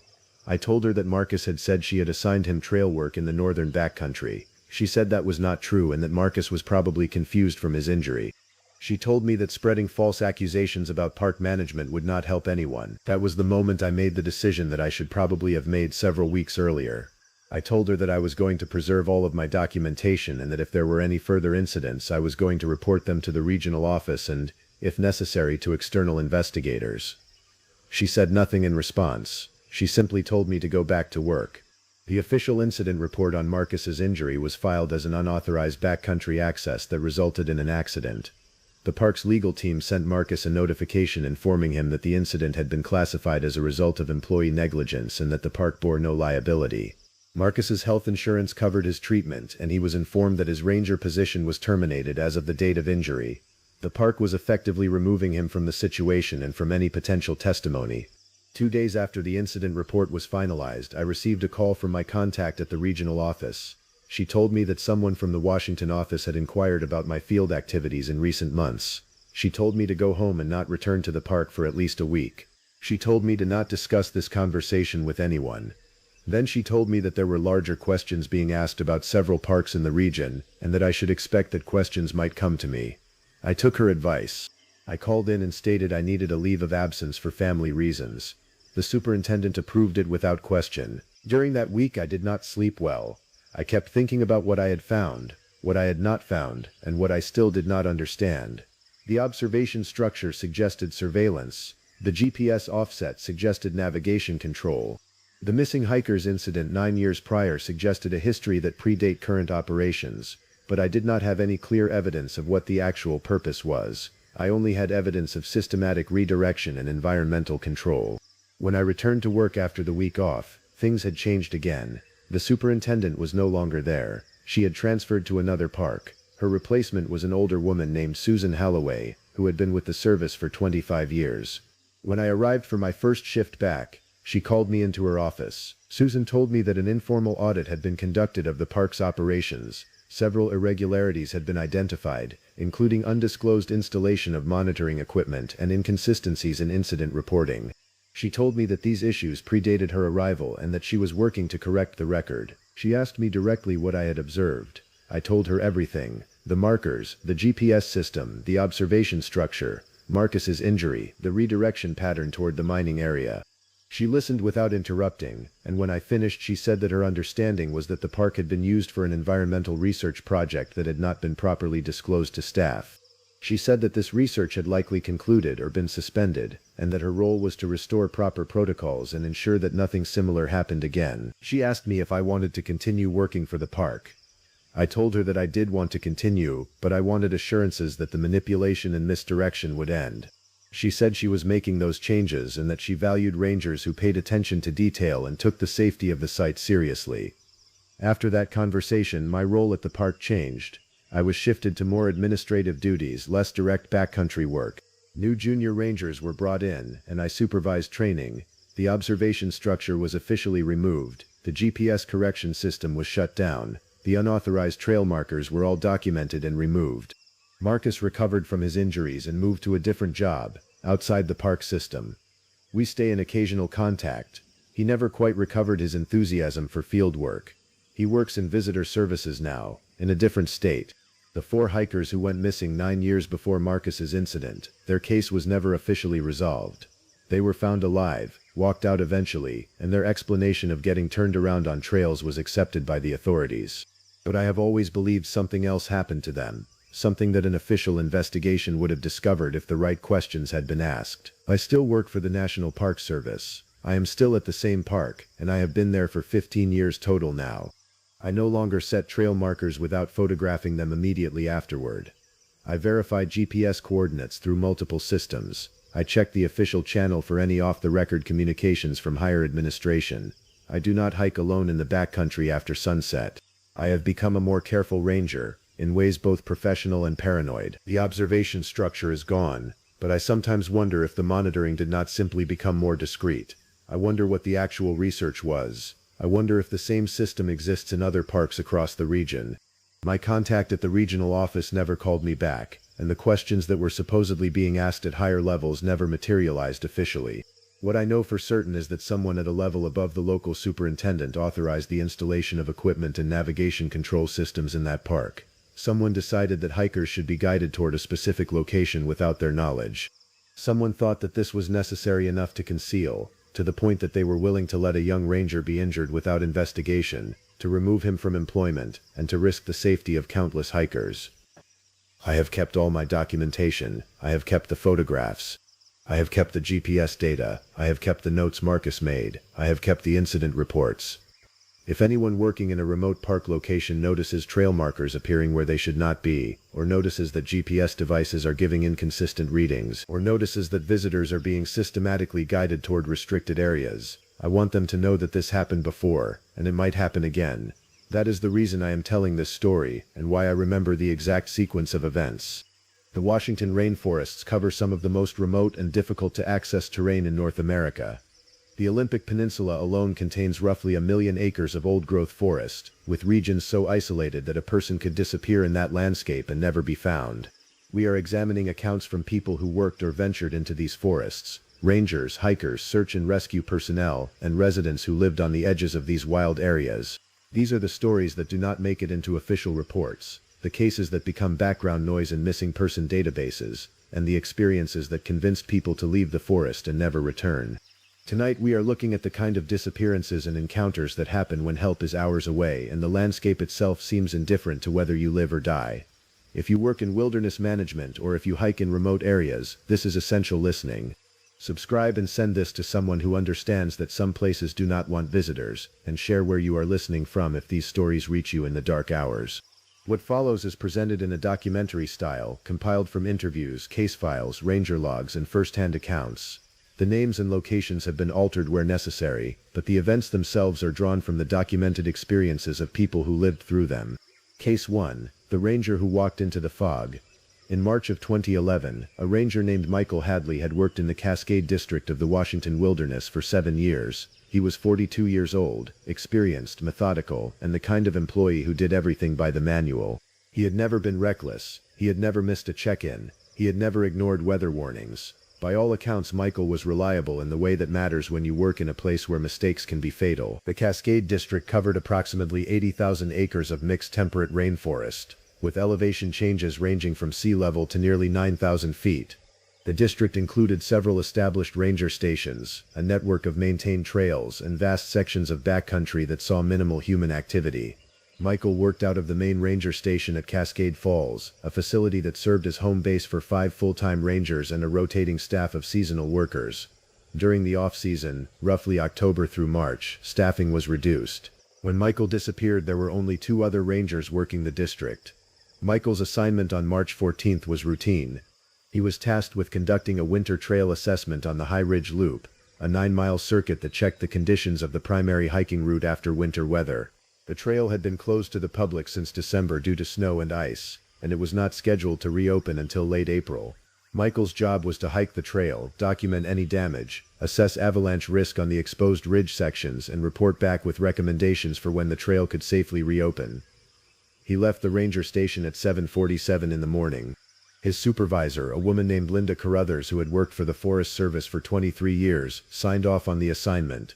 Michael was expected to return by 6 p.m. He was carrying standard ranger gear, radio, GPS unit, first aid kit, emergency beacon, water, energy bars, a headlamp, and a 2-way radio that would communicate with the ranger station on the main frequency. The weather forecast for that day was marginal but acceptable. Temperature would range from 31 degrees at lower elevations to 23 degrees at the ridge crest. Snow cover was moderate, roughly 12 to 18 inches depending on elevation. The main concern in the forecast was clouds rolling in during the afternoon, potentially reducing visibility by late afternoon, but nothing in the forecast suggested imminent danger. Michael began the hike at the lower trailhead, which was accessible by vehicle. The first 3 miles of the High Ridge Loop descended slightly through dense forest before reaching a stream crossing. According to Michael's training in the trail maintenance log, this section was heavily forested and relatively stable. No avalanche risk existed in this section. His first radio check-in came at 9:15 a.m. He reported that he had reached the mile 2 marker and that conditions were normal. Snow depth was as expected, visibility was good, and he had not encountered any major damage or hazards. The radio transmission was clear. Linda acknowledged his check-in and told him to call again at the mile 5 marker. Michael confirmed and continued his hike. The second check-in came at 11:08 a.m. Michael reported that he had reached the mile 5 marker, passing through the stream crossing without difficulty. He noted that some of the trail blazes were obscured by snow, but he was maintaining visual contact with the main path. He said that visibility remained good and that he would continue to the ridge section. Again, nothing unusual or concerning. Between the mile 5 check-in and the next scheduled contact, something changed. The weather forecast that had looked manageable began to deteriorate rapidly. Linda would later report that she noticed a significant shift in the cloud patterns on the weather radar at approximately 11:30 a.m. What had been scattered afternoon clouds had consolidated into a more substantial weather system. The visibility forecast was being revised downward. What had been predicted as possible late afternoon clouds was now showing as potential significant fog and reduced visibility arriving much earlier than anticipated. Linda attempted to reach Michael by radio at 12:45 p.m., the time when he was expected to check in again. There was no response. She tried again 5 minutes later, still nothing. She waited another 10 minutes and tried again. No response from Michael's radio. At this point, protocol required her to conduct what was called a radio check failure protocol. She would attempt to reach Michael at progressively longer intervals. She would also attempt to determine if there was a technical problem with his radio or if he simply was not in range or unable to respond. She tried calling his emergency frequency. She tried raising the regional dispatch center to ask if they could relay a message. She checked whether other rangers in the district could reach him. No one could establish contact. By 1:30 p.m., approximately 4.5 hours after Michael had left the ranger station, Linda made the decision to send a search team. This decision was not made lightly. Initiating a search and rescue operation was resource-intensive, expensive, and sometimes created unnecessary alarm if the situation was simply a radio malfunction. But Michael was overdue for a mandatory check-in, the weather was deteriorating, and protocol was clear. Linda contacted the county search and rescue coordinator and reported a ranger missing in the backcountry. The first search and rescue team, consisting of 4 volunteers and 2 sheriff's deputies, departed the ranger station at 2:15 p.m. They took the same route that Michael had taken, heading toward the lower trailhead and beginning to hike the High Ridge Loop. As they moved up the trail, the fog that had been predicted for evening was already moving in. The visibility that Michael had reported as good at 11:08 a.m. had deteriorated to roughly 50 feet by the time the search team reached the mile 2 marker. The search team continued to the mile 5 marker, which is where Michael's last confirmed position had been. At that point, the fog was essentially complete. The team was moving through what is sometimes called whiteout conditions, where visibility is reduced to the immediate vicinity of the searchers and orientation becomes almost entirely dependent on the marked trail and GPS positioning. The search leader, a man named James Rossetti, who had been running rescue operations in the region for 12 years, made the decision to move carefully toward the ridge section while maintaining radio communication with the main rescue coordination center. As the search team moved into the more exposed ridge area, the conditions worsened rather than improved. The fog was not just reducing visibility, it was actively disorienting. Searchers reported that the marked trail seemed to disappear, that the fog had a quality that made distance estimation almost impossible, and that the landscape seemed to shift in confusing ways. James Rossetti decided to pause the search temporarily and wait for a change in weather. Continuing to push forward in complete fog on a narrow ridge trail created an unjustifiable risk of the searchers themselves becoming lost or injured. By 4 p.m., the search team had withdrawn to a safer position and was maintaining a holding pattern. Additional search and rescue resources were being mobilized. A second team was dispatched. The county sheriff was conducting preliminary interviews with Linda Carruthers and other staff at the ranger station. By 6 p.m., when Michael should have been returning, there was a full search and rescue operation underway. That night the fog lifted, the weather cleared. Visibility improved dramatically. The search teams were able to return to the High Ridge Loop and conduct a more systematic search. They hiked the entire 9-mile circuit. They expanded outward from the trail, searching the surrounding forest. They used trained search dogs. They conducted helicopter sweeps of the area on the following day when weather permitted. Michael Hadley was not found. For 3 weeks, intensive search efforts continued. County sheriffs, state police, Forest Service personnel, volunteer rescue teams, search dogs, and helicopter crews conducted what was described as the largest search operation in the region in over a decade. They searched not just the High Ridge Loop, but the surrounding backcountry, the drainage systems, the ridge saddles, every ravine and possible location where a ranger might have gone if he had become injured or disoriented. Nothing was found. No body, no clothing, no equipment. No sign of Michael whatsoever. The official investigation eventually concluded that Michael had become disoriented in the fog. had stepped off the marked trail, and had fallen into one of the ravines that characterized the ridge system. The theory was that he had been injured in the fall, and that his body was in terrain so remote and inaccessible that it had not been located despite the extensive search. This explanation was reasonable, plausible, and consistent with what was known about conditions on the day of his disappearance. The investigation was closed as an accidental death, likely never to be recovered. What was not explained in the official investigation was a detail that emerged from Linda Carruthers' personal account of events. Linda had been reviewing Michael's GPS unit, which had been recovered with his vehicle at the ranger station parking lot. The GPS data showed Michael's position throughout his hike until approximately 11:15 a.m., just a few minutes after his last confirmed radio contact. The GPS data then showed Michael's position jumping erratically, showing him simultaneously in multiple locations along the trail system, before the data simply stopped. Linda mentioned this anomaly to the investigating sheriff. The sheriff suggested that the GPS data was probably corrupted by the cold temperatures or perhaps by electromagnetic interference from the weather system that had moved through.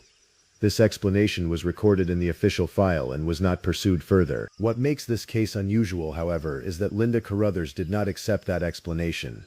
In the years after Michael's disappearance, she continued to wonder about the GPS anomaly. She eventually obtained more detailed technical analysis of the GPS data from a specialist outside the official investigation.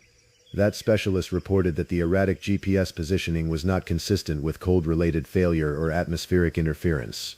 The positioning data suggested that the GPS unit had been recording valid but contradictory position fixes, literally showing Michael in two places at once, as if the unit was triangulating from signals that did not make geometric sense.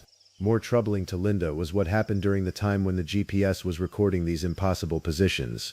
During that exact time frame, Michael's radio communications had ceased. He had reported good conditions at 11:08 a.m. Just 7 minutes later, his GPS was recording impossible data, and he would not respond to radio calls after that point. Years later, when Linda herself had left the Forest Service, she would occasionally discuss this case with people she trusted. She would mention the fog that was not supposed to arrive until evening but instead descended in the mid-morning. She would mention the GPS data that suggested something was systematically interfering with location signals. She would mention how thoroughly Michael had simply vanished, not lost in some dramatic way, but simply not present anymore, not even as remains. She would also mention something that had struck her about Michael's last radio transmission. When she listened to the audio recording later, there was a pause just before Michael said the words "visibility remains good." The pause was only a few seconds, but on the recording it was noticeable. It was as if Michael had hesitated, as if he had been interrupted by something just before completing his message. Linda did not include this observation in any official report. She mentioned it only to people who already understood that the official explanation did not answer every question. Michael Hadley's case was closed as an accidental death. His body was never recovered. His disappearance remains unresolved in the practical sense. Nobody knows what happened to him or where his remains ended up. But for people familiar with the Cascade District, the High Ridge Loop carries a particular weight. The trail is open again now, and hikers use it regularly. But locals know that Michael died there, or vanished there, on a day when the fog seemed to arrive too quickly and too completely. And some of those locals wonder whether Michael walked into that fog voluntarily, or whether the fog came for him specifically. Of these two, the Olympic National Forest disappearance. In August of 2007, a hiker named Sarah Chen, age 34, set out on what should have been a routine backpacking trip in Olympic National Forest. Sarah was an experienced hiker with roughly 15 years of backcountry experience. She had hiked extensively in the Pacific Northwest and had completed several multi-day treks in the region prior to this trip. She was not reckless, she was not inexperienced, she was not the type of person who typically disappears. Sarah was planning a 4-day trip, covering approximately 22 miles along the Dos Wallops Trail, one of the established routes that moved through the forest and eventually connected to higher elevation areas. The trail was well known, well marked, and saw regular use during the summer season. Sarah had reserved a permit for August 3rd, 6, with a planned trailhead departure on August 3rd and an expected return to the main parking area on August 6th at approximately 4 p.m. Sarah's sister Jennifer was living in Seattle at the time, and Sarah had told her where she was going and when she expected to return. Jennifer knew the specifics of Sarah's trip, the trail name, the expected route, the parking area, the permit dates. This level of detail would prove important because it meant that Sarah's disappearance was immediately known to someone who would raise an alarm when she did not return as planned. August 3rd arrived with clear weather. The forecast for the ensuing 3 days was favorable, warm, dry, with no precipitation expected and minimal wind. Sarah arrived at the Dos Wallops trailhead in the early afternoon, completed the standard wilderness permit check-in at the ranger station adjacent to the parking area, and began hiking at 2:47 p.m. The ranger who processed her permit remembered her as calm, well-equipped, and professional in her preparation. Sarah was expected to reach the first established camp area, roughly 7 miles from the trailhead, by late afternoon or early evening. The trail itself was well-maintained, well-marked, and posed no significant technical challenges. For an experienced hiker, 7 miles was a manageable afternoon and evening of hiking. No one heard from Sarah during that day or evening. This was not unusual. The trail ran through areas with no cell service, and casual communication was not part of the plan. Sarah was on a solo backpacking trip, and solo hikers did not typically check in with people during their trips. August 4th was Sarah's planned second day of hiking.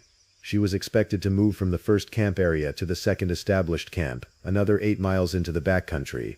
The weather continued to be favorable, no storms developed, the conditions that Sarah had prepared for held true.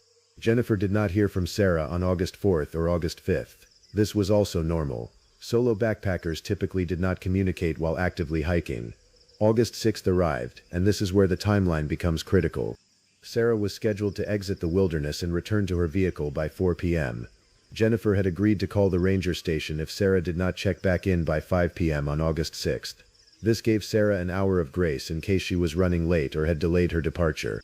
Jennifer called the ranger station at 5:15 p.m. on August 6th. Sarah's vehicle was still in the parking lot. Sarah had not emerged from the wilderness. She was now officially overdue. The ranger station initiated their missing person protocol immediately. Rangers attempted to establish whether Sarah had filed an exit report from the trail. They checked whether she had reached the endpoint of the trail and had not returned to the trailhead. They retrieved Sarah's permit information to verify her expected route. Within an hour, the sheriff's department was notified, and a search and rescue operation was beginning to mobilize. The critical question was not where Sarah was, but where she was last known to be.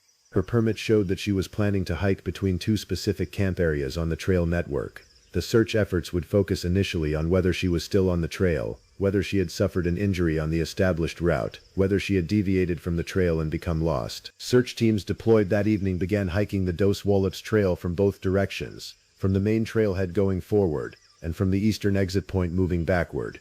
The goal was to locate Sarah on or near the trail before darkness became complete. They did not find her that night. The next morning, August 7th, an expanded search effort was underway.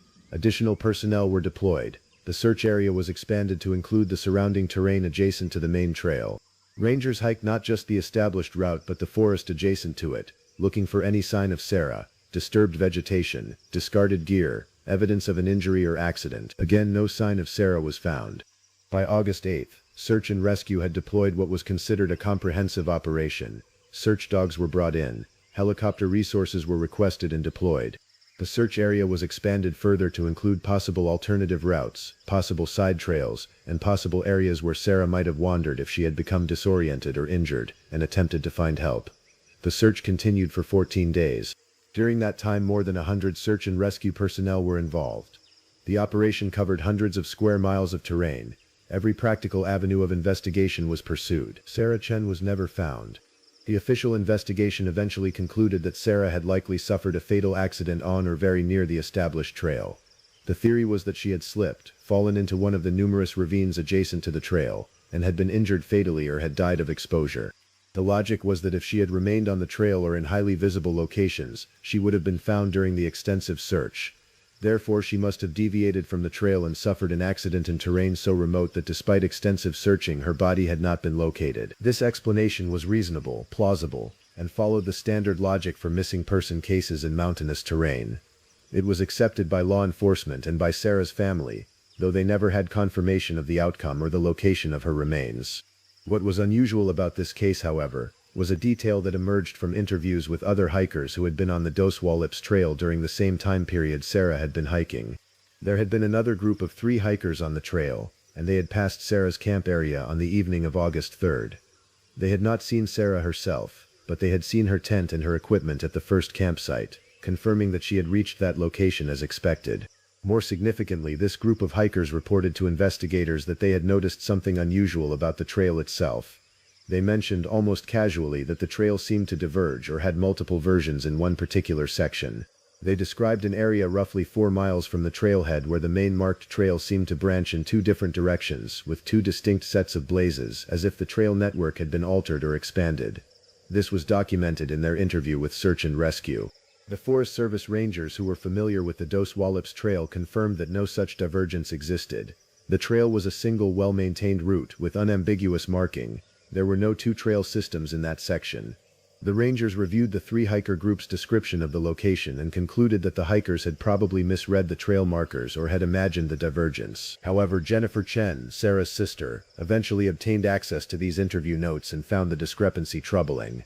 She began researching the Dos Wallops Trail history and discovered something interesting. In the 1960s, there had indeed been 2 different routes through that section of forest. An older trail had existed parallel to the current marked trail.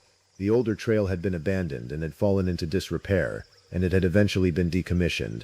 Maps from the 1960s showed this dual trail system clearly. Jennifer wondered whether in the decades since the older trail had been abandoned, it had not actually disappeared but had instead become obscured. She wondered whether Sarah, navigating in the backcountry, might have encountered this older, abandoned trail and had mistaken it for a legitimate alternate route. If Sarah had followed the abandoned trail instead of the main marked route, she would have deviated from the path where Search and Rescue would be looking for her. This theory made a certain amount of sense, but it raised additional questions. If Sarah had followed an older, abandoned trail, how had she come to make that mistake? The marked trail should have been clearly visible and clearly the primary route. How would an experienced hiker simply diverge onto an abandoned route? What would have caused her to make that kind of navigation error? Jennifer pursued these questions in correspondence with various Forest Service officials, but the official position remained unchanged. Sarah had suffered an accidental death on or near the established trail. No alternate theories were pursued. The case remained closed. What Jennifer did not mention in her official inquiries, but what she did mention to people she knew privately, was something that Sarah had written in a journal entry that Jennifer had discovered in Sarah's apartment. Sarah had kept a journal, and she had made an entry on August 3rd, the first day of her trip. In that entry, Sarah had written about reaching the first camp area and about the ease of the hike. But she had also written something curious. The trail has a strange quality today. It feels like it is moving, like the way forward keeps changing even though I know where I am going. I have checked my map multiple times, and everything is correct, but I keep feeling like I should be somewhere else. Nothing is right here. This entry was dated August 3rd, the first day of Sarah's trip. By her own account, Sarah had already begun to notice something unusual about the trail or the forest itself, something that made her question her own location and orientation despite having clear information about where she was. Sarah Chen remains missing. Her family has not received closure. The case is closed as an accidental death, likely in terrain too remote to be found. But in certain circles, among people familiar with the Olympic National Forest and its mysteries, Sarah's case is remembered as one of several disappearances that raised questions about the forest itself. Questions about whether getting lost in that landscape was a simple matter of human error, or whether something about the forest itself was capable of disorienting people, even experienced people, in ways that official explanations could not fully account for. Case 3. The Search and Rescue Officer. In October of 2013, a search and rescue coordinator named Robert Marchetti was dispatched to assist with a missing person search in the Bitterroot National Forest, a region adjacent to the main wilderness areas but characterized by somewhat more accessible terrain and more established rescue infrastructure. Robert had been working as an SR coordinator for 18 years and had been part of hundreds of search operations.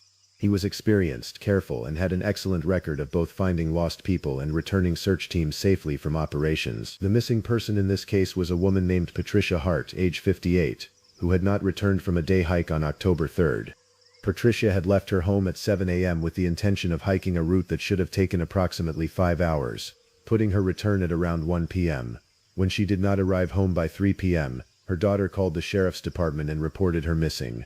The search area was relatively well defined. Patricia had told her daughter which trail she was hiking, and the trail was an established, well-maintained route that was popular with local hikers.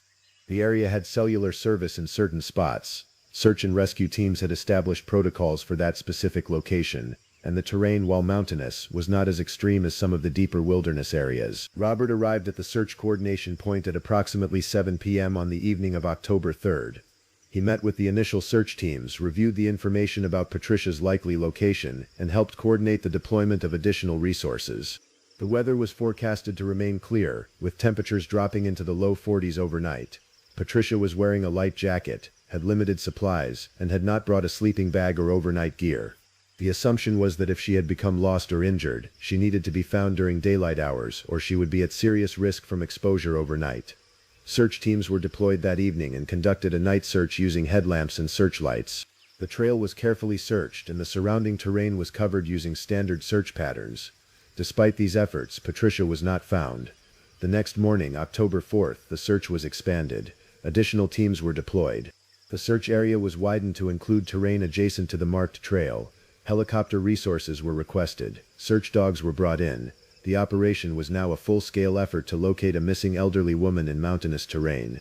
Robert was involved in coordinating these efforts throughout October 4th and October 5th. He worked with search teams, reviewed data about where searchers had already looked, identified gaps in the search coverage, and helped prioritize areas based on where an injured or lost person might logically end up. During this time, Robert also conducted some of the searching himself, hiking portions of the trail and the surrounding terrain to assess conditions and look for evidence of Patricia. On the evening of October 5th, Robert was hiking back toward the Search Coordination Center after completing a section of search work. He was alone. Most of the other searchers had been extracted and were being rested before continuing the search the next day. Robert was moving through the forest as darkness was coming on, using his headlamp to navigate. He was following what he believed was a marked Forest Service access road, one that was supposed to lead him back toward the parking area and the coordination center. As Robert was walking, he became aware of a sound behind him. It was footsteps. Someone walking on the road, coming from the direction Robert had come. Robert assumed it was another search team member who had been deployed later in the day. He stopped and turned to shine his headlamp toward the sound, expecting to see someone coming down the road toward him. There was no one there. The footsteps continued, clearly audible, but the beam of his headlamp illuminated an empty road. Robert moved the light around, trying to locate the source of the sound, but he could see nothing. The footsteps continued, seemingly coming closer. Robert called out, asking if someone was there, but received no response. The footsteps persisted, moving down the road toward him. Robert increased his pace, walking faster toward the parking area. The footsteps behind him also increased in pace, remaining constantly behind him, never getting closer but never falling away. Robert began to jog. The footsteps continued to match his pace. Robert ran. The coordination center was approximately 1 mile from where Robert had been when he first heard the footsteps. Robert ran that distance, pushing hard, maintaining his speed despite the darkness and the uneven terrain. Behind him the footsteps continued, matching his acceleration, remaining an indeterminate distance behind him, visible only as sound, never visual. Robert reached the coordination center and immediately reported the incident to the personnel there. He was shaken, breathing hard from running, and expressed concern that there might be an unauthorized person or possibly an animal in the search area. He described the sound precisely: bipedal footsteps, human in gait, consistent in pace, clearly audible but with no visible source. The personnel at the coordination center took Robert's report seriously. They alerted search teams about a possible unauthorized person in the area. They increased security and monitoring around the coordination center. They conducted a search of the immediate area around the center using all available personnel. Nothing was found. No unauthorized person was located. No animal was identified as the source of the sound. The search revealed nothing to explain what Robert had heard. Robert remained at the coordination center for the rest of that night. In the morning, he participated in a debriefing about the incident. He described in detail what he had heard, his response, and his certainty that something had been behind him. He also mentioned something that had occurred to him during the night. The footsteps had been perfectly synchronized with his own movement. When he walked, they walked. When he ran, they ran. When he stopped, they stopped. The sound was always behind him, never to the side, never approaching from any other direction. It was as if something was mirroring his movements exactly. Robert suggested that it might have been an echo or some other acoustic phenomenon. Even as he said it, he did not believe it. The coordination center personnel were sympathetic but skeptical. They suggested that it was possible that Robert had been more stressed and fatigued than he realized. That sounds in the forest could be disorienting, and that Robert's mind might have been playing tricks on him given the circumstances of searching for a missing person. Robert did not argue, but he did decline to continue participating in the search operation beyond the coordination duties that required him to remain at the center. He effectively withdrew from active fieldwork for the remainder of the search. Patricia Hart was found on October 7th, 3 days after she had been reported missing. She was found roughly 2 miles from the main trail, in a ravine, deceased. The coroner determined that she had fallen into the ravine and had suffered injuries that had been fatal. The search operation was concluded. Patricia's body was recovered, and her family received closure about what had happened to her. As for Robert, he continued working as a search and rescue coordinator for another 3 years before retiring. He never again worked in the field during a search operation. He restricted his work to coordination duties, remaining at the base, organizing teams and managing logistics rather than conducting actual searches in the backcountry. When Robert eventually left the search and rescue organization, he did not discuss his experience in detail with the official record. He filed a routine retirement paperwork and departed. But in conversation with colleagues he knew well, Robert would occasionally mention the night he heard footsteps. He would describe the certainty he felt that something in that forest had been moving in perfect synchronization with him, matching his pace, remaining behind him at all times. More troublingly, Robert mentioned something that he had not included in his initial report. While he was running toward the coordination center, there had been a moment when he had become aware of a distinct odor. It was not a normal forest smell. It was not an animal smell that he could identify. He described it as old, metallic, and somehow reminiscent of things that should not exist in nature. The smell had been present for only a few seconds, and it had vanished before Robert had reached the coordination center. But it had been distinctly present, and distinctly unusual. Robert never fully explained this detail or discussed it in detail with anyone in an official capacity. But it remained with him, another element of his experience in that forest that did not fit easily into standard explanations of being tired, stressed, or experiencing auditory illusions. Case 4. The Stevens Pass Incident. In December of 2010, a truck driver named David Lockwood was traveling the North Cascades Highway, a route that connected the eastern and western sides of Washington through mountainous terrain. David had been driving commercial routes for 14 years and knew this particular highway intimately.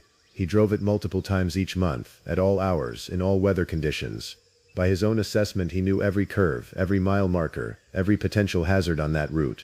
The North Cascades Highway is stunning when conditions are good. Mountain passes, dense forests, dramatic elevation changes. It is also one of the more dangerous roads in Washington state, with a consistent record of accidents, particularly during winter weather or at night. The road has limited shoulder width in many sections, steep drop-offs in certain areas, and limited visibility in the forest sections. David had seen accidents on this road, had helped with emergency response on multiple occasions, and had developed his own practices for driving it safely. On December 14, 2010, David was driving the highway at approximately 10 p.m., heading east toward Spokane. The weather was clear, road conditions were good. David was driving at a reasonable speed, alert and focused as he always was on this route. He was not tired, he was not impaired. He was competent and careful.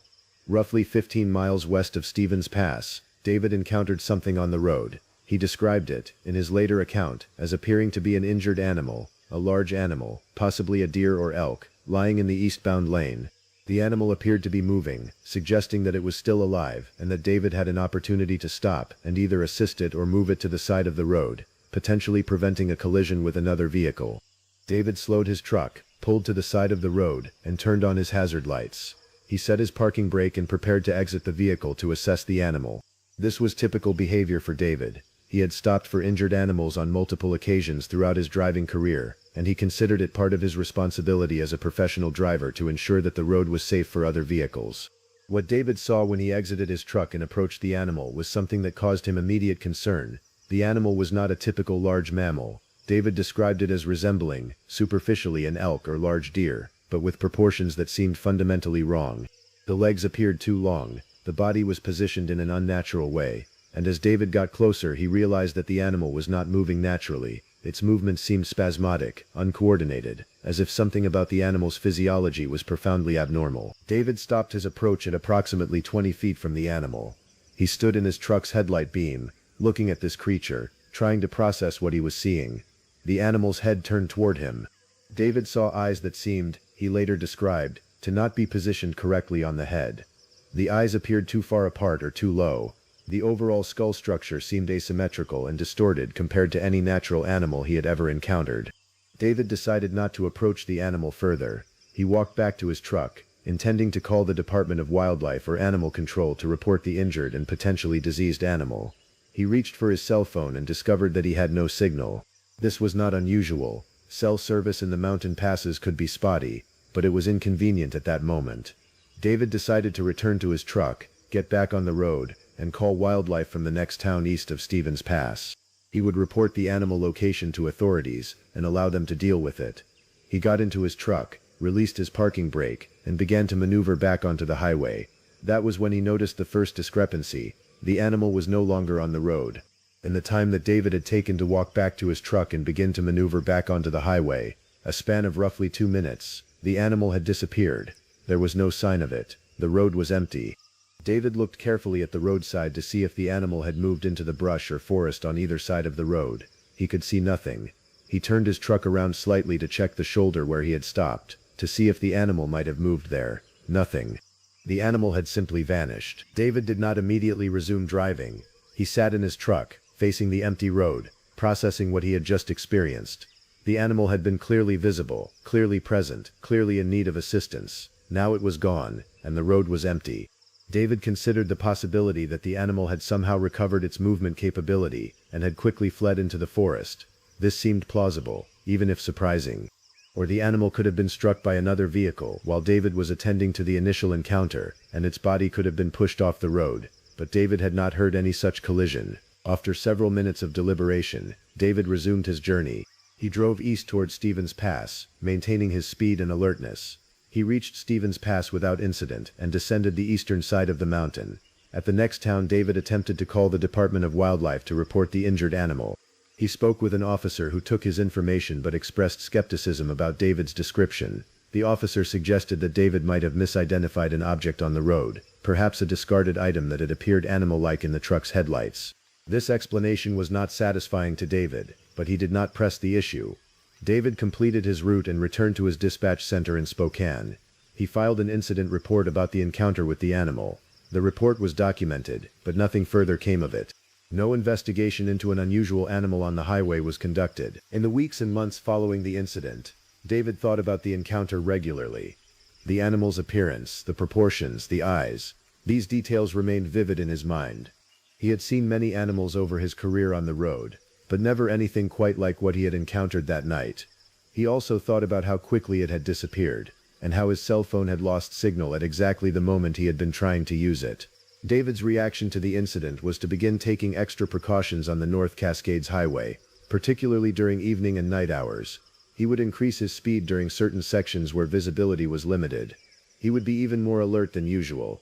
He would avoid stopping on the roadside for any reason except in specific well-lit areas. More significantly, David changed his practices regarding injured animals. In the 7 years after this incident, David encountered multiple injured animals on various routes that he drove. With only one exception, he did not stop to assess them. He would report them to authorities via radio or phone once he reached a location with service, but he would not exit his vehicle to approach them. This change in behavior was direct impact of the December 2010 encounter. David did not share the full details of his experience with many people. He mentioned it to his wife, and he eventually mentioned it to a friend who worked in wildlife management. His wildlife friend suggested that David had probably encountered a deer with chronic wasting disease, a condition that could cause severe neurological symptoms and might create the kind of appearance and behavior David had described. This explanation provided some comfort to David, though it did not fully account for how rapidly the animal had disappeared, or for certain other details of the encounter. David continued driving the North Cascades Highway for another 7 years after the incident. But something about that route changed for him. The sections between the Cascade Summit and Stevens Pass carried a weight that they had not carried before. He would drive through those areas with heightened alertness, not just watching for typical highway hazards but watching for something else. Something that he could not quite articulate or define, but something that he felt was present in that landscape. Case 5. The Forest Fire and What Came After.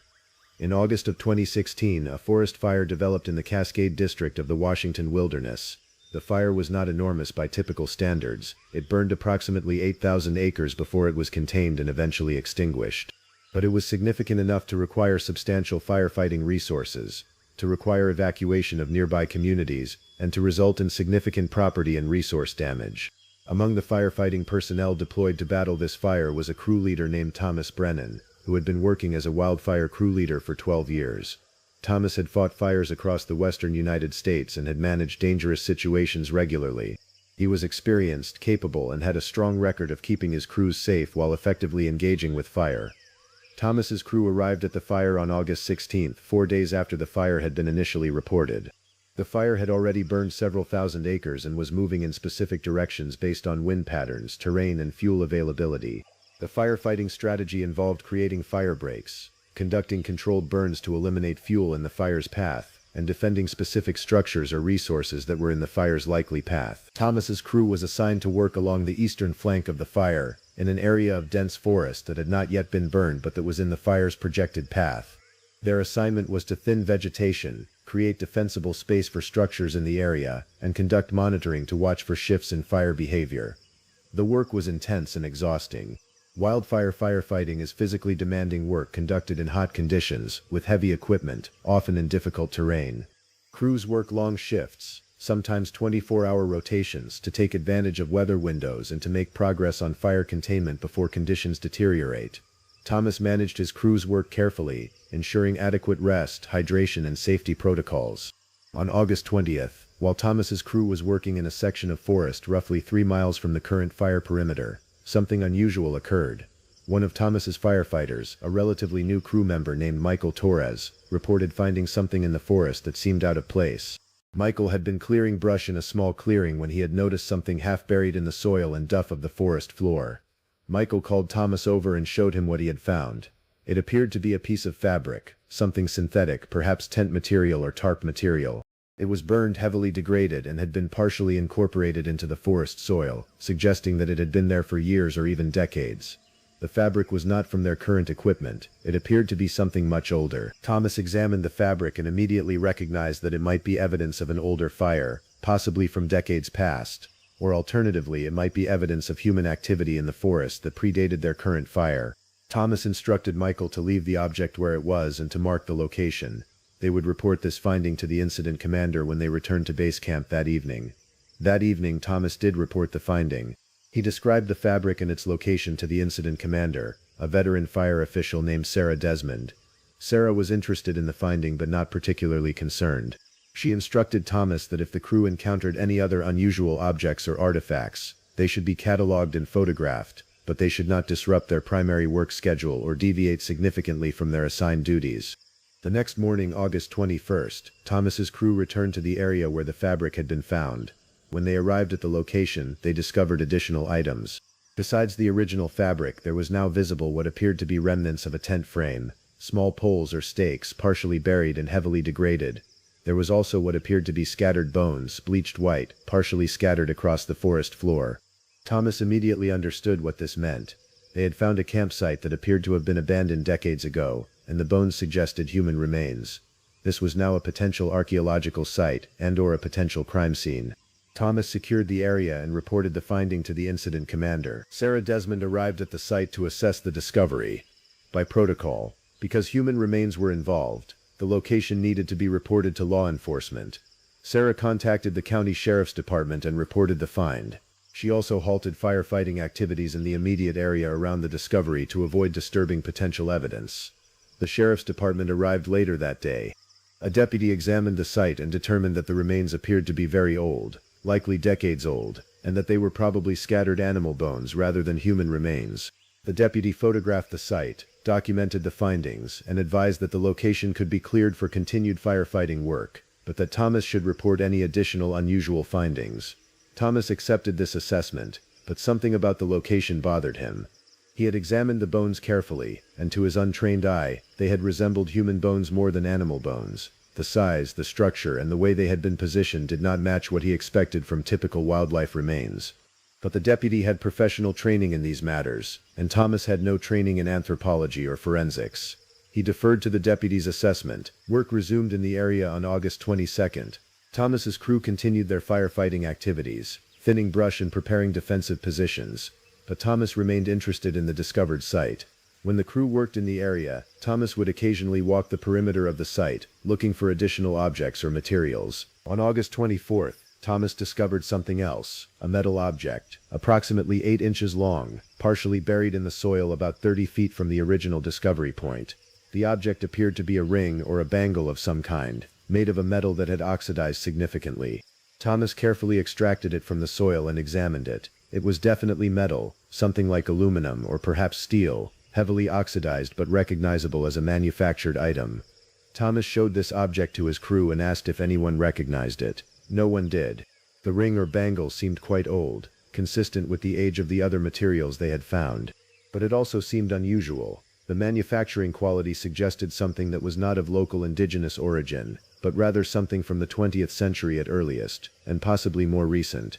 Thomas again reported the finding to the incident commander. This time Sarah Desmond's response was more careful. She instructed Thomas to collect any additional objects found at the site, and to maintain careful documentation of their locations. She would arrange for a more detailed archaeological assessment of the site once the fire suppression work was complete. The fire was finally contained and extinguished on August 31st. Firefighting crews began demobilizing. Thomas's crew was released from assignment on September 2nd. Before departing, Thomas gathered all his documentation of the discovered site and provided it to Sarah Desmond. Several months later, Thomas inquired whether any archaeological assessment had been conducted at the site. Sarah Desmond informed him that the site had been evaluated by a county archaeologist, but that the findings had been inconclusive. The remains appeared to be scattered animal bones, likely from wildlife that had died naturally in the area. The fabric and other materials appeared to be from an old campsite, possibly from the 1960s or 1970s, but the site had not yielded any conclusive evidence of anything more significant. Thomas accepted this explanation but remained curious about the metal ring that he had found. The object had struck him as odd, too refined, too clearly manufactured, and not obviously connected to a 1960s camping site. But he did not press the matter further. What Thomas did not know was that the site he had discovered had been visited once before, decades earlier, by a search and rescue team. In 1974, a hiker named Robert Castile had gone missing in that same region of the Cascade District. A search and rescue team had found a campsite in the area that had appeared to be abandoned. The site had been photographed and documented by the search team, but Robert Castile was never found. The case had been closed as an accidental death, likely in terrain that had not been adequately searched. The campsite that the search and rescue team had found in 1974 was in the same general area, within perhaps a few hundred yards, of the site that Thomas Brennan had discovered in 2016.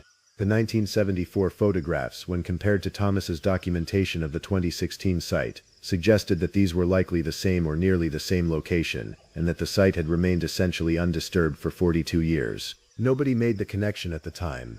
The 1974 case and the 2016 wildfire discovery were handled by different agencies, different personnel, and existed in different databases. The pieces of the larger picture were never assembled by anyone involved in either the historical case or the recent discovery. But if someone were to examine both cases together, they might notice something curious. In both 1974 and 2016, people had found evidence of human activity at this remote site, but no living human or recovered remains. The site appeared to be a camp, but abandoned. Equipment was scattered, suggesting rapid departure. And in both cases the official investigation had concluded that whatever had happened at this site was neither dangerous nor unexplained enough to warrant further investigation. Thomas Brennan left wildfire firefighting in 2018 and moved into fire management administration. He did not return to the Cascade District fire lines after the 2016 fire. When asked about his decision, Thomas said only that he had wanted a change of pace, but something about his demeanor suggested that his experience in the Cascade District had affected him more than he was comfortable discussing. The pattern. When examined together, these cases and others like them reveal a pattern that is difficult to explain within the framework of standard wilderness safety discussions. Missing persons are common in remote areas. People get lost, people suffer accidents, people make decisions that place them in danger. But the specific characteristics of certain disappearances in the Washington wilderness seem to deviate from typical patterns in concerning ways. Several elements appear repeatedly in these cases. First, there is often a weather or atmospheric disturbance that does not match forecasts or expected patterns.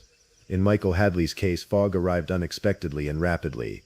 In Sarah Chen's case, the trail itself seemed to behave inconsistently. In Robert Marchetti's case, sound behaved in ways that did not match the normal acoustic environment.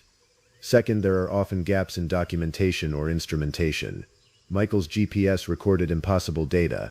Sarah's trail had two versions according to the hikers, but only one according to official records. Robert heard something that nobody else could. David's cell phone lost signal at a critical moment.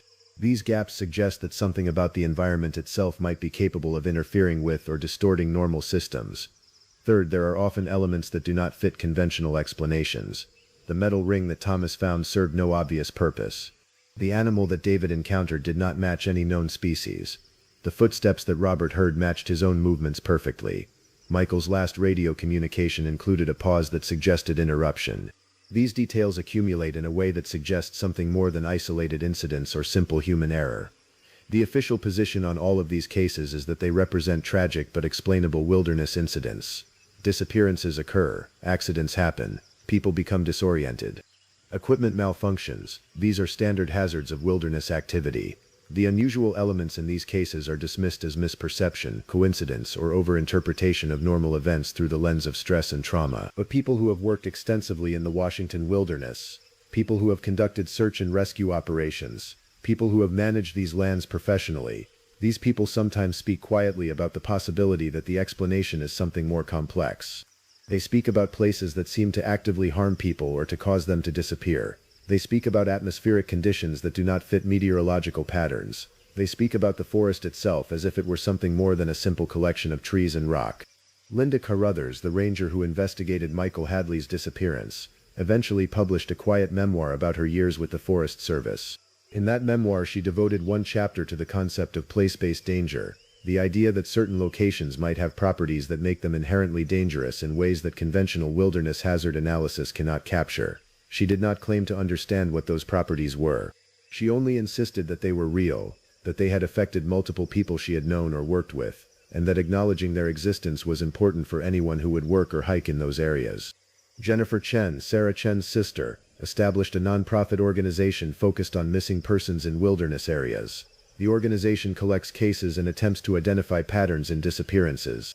In their analysis of missing person cases across the Pacific Northwest, they have identified certain areas that show clustering of disappearances, areas where missing person incidents occur at rates that exceed what would be expected based on visitor numbers and standard wilderness hazard data. Several of those clusters are located in the Washington rainforests. Robert Marchetti never published anything about his experience, but he did participate in several interviews for research papers on search and rescue operations in difficult terrain. In one interview, when asked to describe the most challenging aspect of wilderness search operations, Robert discussed the concept of environmental confusion, situations where the terrain itself seems to actively confuse searchers or where otherwise reasonable people make poor decisions that cannot be easily explained afterward. He suggested that certain areas seem to be more prone to environmental confusion than others, and that understanding this might be important for improving search outcomes. David Lockwood continued driving the North Cascades Highway until he retired in 2022. He did not share the details of his encounter widely, but he did mention it in at least one interview with a regional history project focused on unusual events in Washington state. In that interview, David suggested that the highway might have locations where something in the natural or supernatural realm was capable of affecting people's perceptions or triggering unusual encounters. Thomas Brennan did not discuss his fire discoveries in detail after the archaeological assessment concluded the site was unremarkable. But he did change his career trajectory and spent his remaining years in fire management attempting to better understand how terrain, weather, and other environmental factors affected firefighter behavior and safety. What these people share, across their various professions and experiences, is a growing conviction that the Washington rainforests contain areas and conditions that cannot be fully explained by conventional wilderness safety frameworks. They do not all agree on what those conditions are or how they function, but they share a recognition that something about certain locations in the Pacific Northwest wilderness affects people in ways that official explanations often fail to address. The government, through its various agencies, maintains the position that all of these incidents can be explained through conventional means. The disappearances are tragic accidents. The strange occurrences are perceptual errors or coincidences. The gaps in explanation are simply areas where human knowledge is incomplete or where random chance has produced unusual outcomes. Perhaps this official position is correct. Perhaps the accumulation of cases, the patterns, and the details are all coincidence. Perhaps the witnesses are mistaken or traumatized or prone to misinterpretation. Perhaps there is nothing more to these stories than ordinary wilderness accidents compounded by human nature and random chance. Or perhaps there is something about the Washington wilderness, something about the density of the forest, the isolation, the mountains, the weather patterns, the history of the landscape, that creates conditions where the line between the known and unknown becomes thin, and where people can disappear not because of accidents or errors, but because they have encountered something that the official frameworks do not recognize or acknowledge. For the people who work in these forests, for the rangers and search and rescue personnel and hikers who spend time in this landscape, the question remains unanswered. They continue to venture into the wilderness, continue to do their work, continue to navigate the landscapes and the mysteries they contain.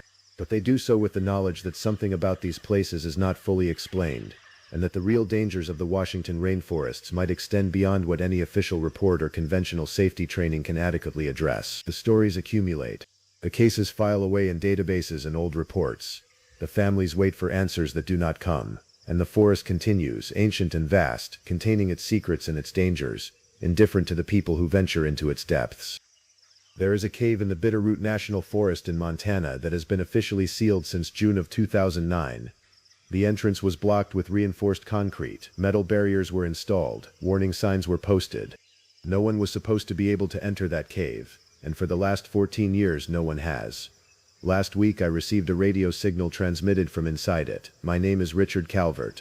I am a retired park ranger who spent 23 years working for the National Forest Service, 8 of them directly managing the region where this cave is located. I authorized the closure in 2009, and I signed the paperwork that made it official. I know what was in that cave when we sealed it. I know why we sealed it, and I am telling this story now because something is broadcasting from that sealed location, and the official explanations for what I am hearing are running out of credibility.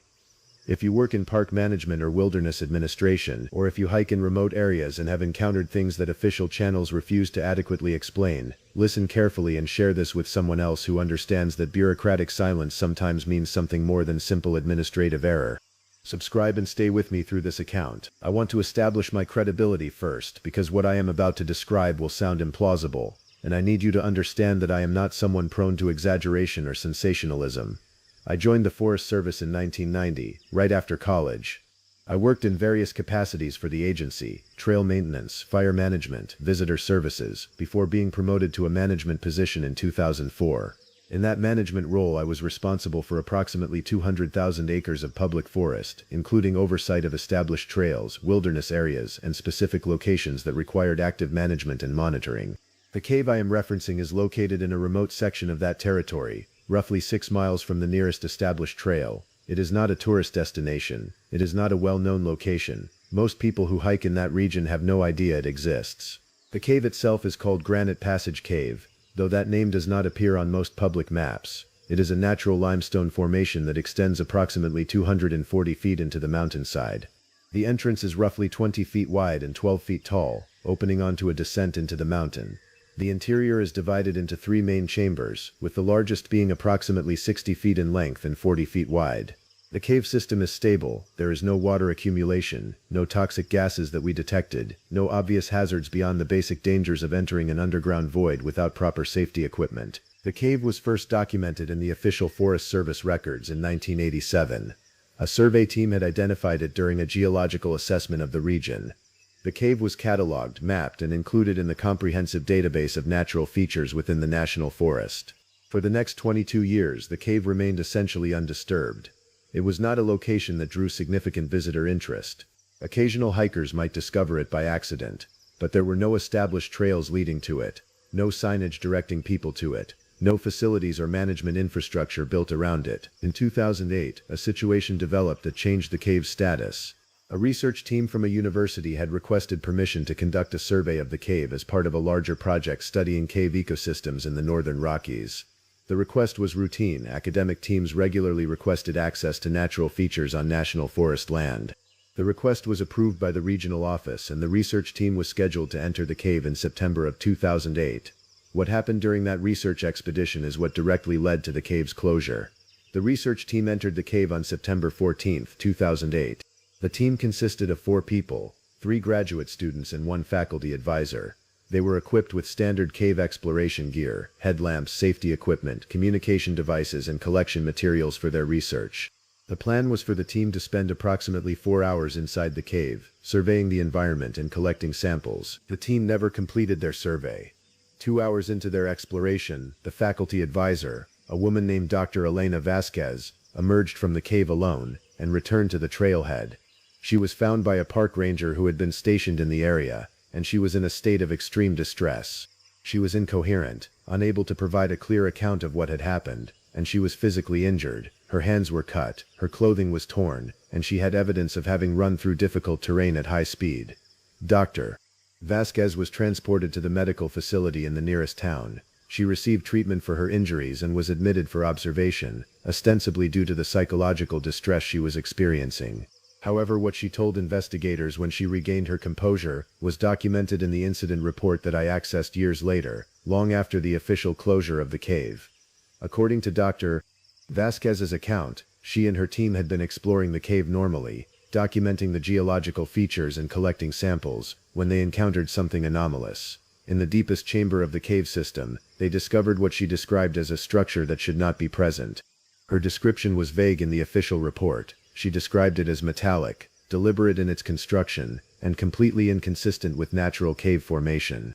She stated that when she and her team approached the structure, they began to experience what she called sensory disturbances, disorientation, nausea, and in one case one of her graduate students became unresponsive.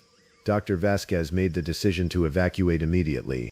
She attempted to lead her team back toward the cave entrance, but in the chaos of the evacuation, the group became separated. Two of her students and one of the graduate assistants were unable to exit the cave with her. They remained behind. This is the critical fact that led directly to the cave's closure. 3 people entered the cave. 1 person exited. 2 people remained inside.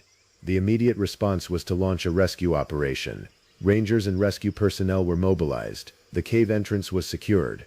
Plans were made to send a rescue team into the cave to locate the missing individuals. However, before the rescue team could be deployed, Dr. Vasquez was examined by medical personnel, and they noted something unusual about her condition. In addition to her psychological distress, she was exhibiting physical symptoms that did not match a simple panic response. She had evidence of radiation exposure. Her skin showed burns that were inconsistent with any trauma documented in her evacuation. She also had elevated white blood cell counts and other blood markers that suggested acute exposure to something toxic or radioactive. This medical finding changed the situation dramatically. The assumption was no longer that the 2 missing individuals were simply lost in the cave. The assumption became that there was something dangerous in the cave, something that had affected Dr. Vasquez and that might have affected or killed the 2 missing individuals. A decision was made at the Forest Service regional level to suspend the rescue operation. Instead of sending personnel into the cave to attempt a rescue, the decision was made to secure the cave entrance and to prevent any further access until the nature of the hazard could be better understood. I was the local area manager at that time. I received notification of the cave incident on September 15, 2008. I was briefed on Dr. Vasquez's account, the medical findings, and the regional decision to close the cave. I was instructed to work with county officials and state authorities to implement a closure that would prevent public access while allowing for further investigation. Over the following months, various investigations and assessments were conducted. Dr. Vasquez was treated for her exposure, though the source of her injuries was never officially identified. The medical team speculated about various possibilities: underground radioactive deposits, toxic gases, underground water contamination, but none of these theories perfectly explained her symptoms. Attempts were made to locate the 2 missing individuals using remote sensing equipment and limited external surveys, but direct entry into the cave remained off limits due to the unknown hazard. By June of 2009, 9 months after the incident, the decision was made at the federal level to permanently close Granite Passage Cave. The official reason provided was geological hazard resulting from subsurface instability and presence of potentially dangerous environmental factors. The actual reasoning, as explained to me in a confidential briefing, was that whatever had happened in that cave posed a risk that the Forest Service could not adequately mitigate. The safest course of action was to seal the entrance and prevent any possibility of future human exposure. I oversaw the implementation of that closure. I coordinated with construction crews to install reinforced concrete barriers at the cave entrance. I supervised the installation of warning signs and perimeter fencing. I documented the closure in the official record.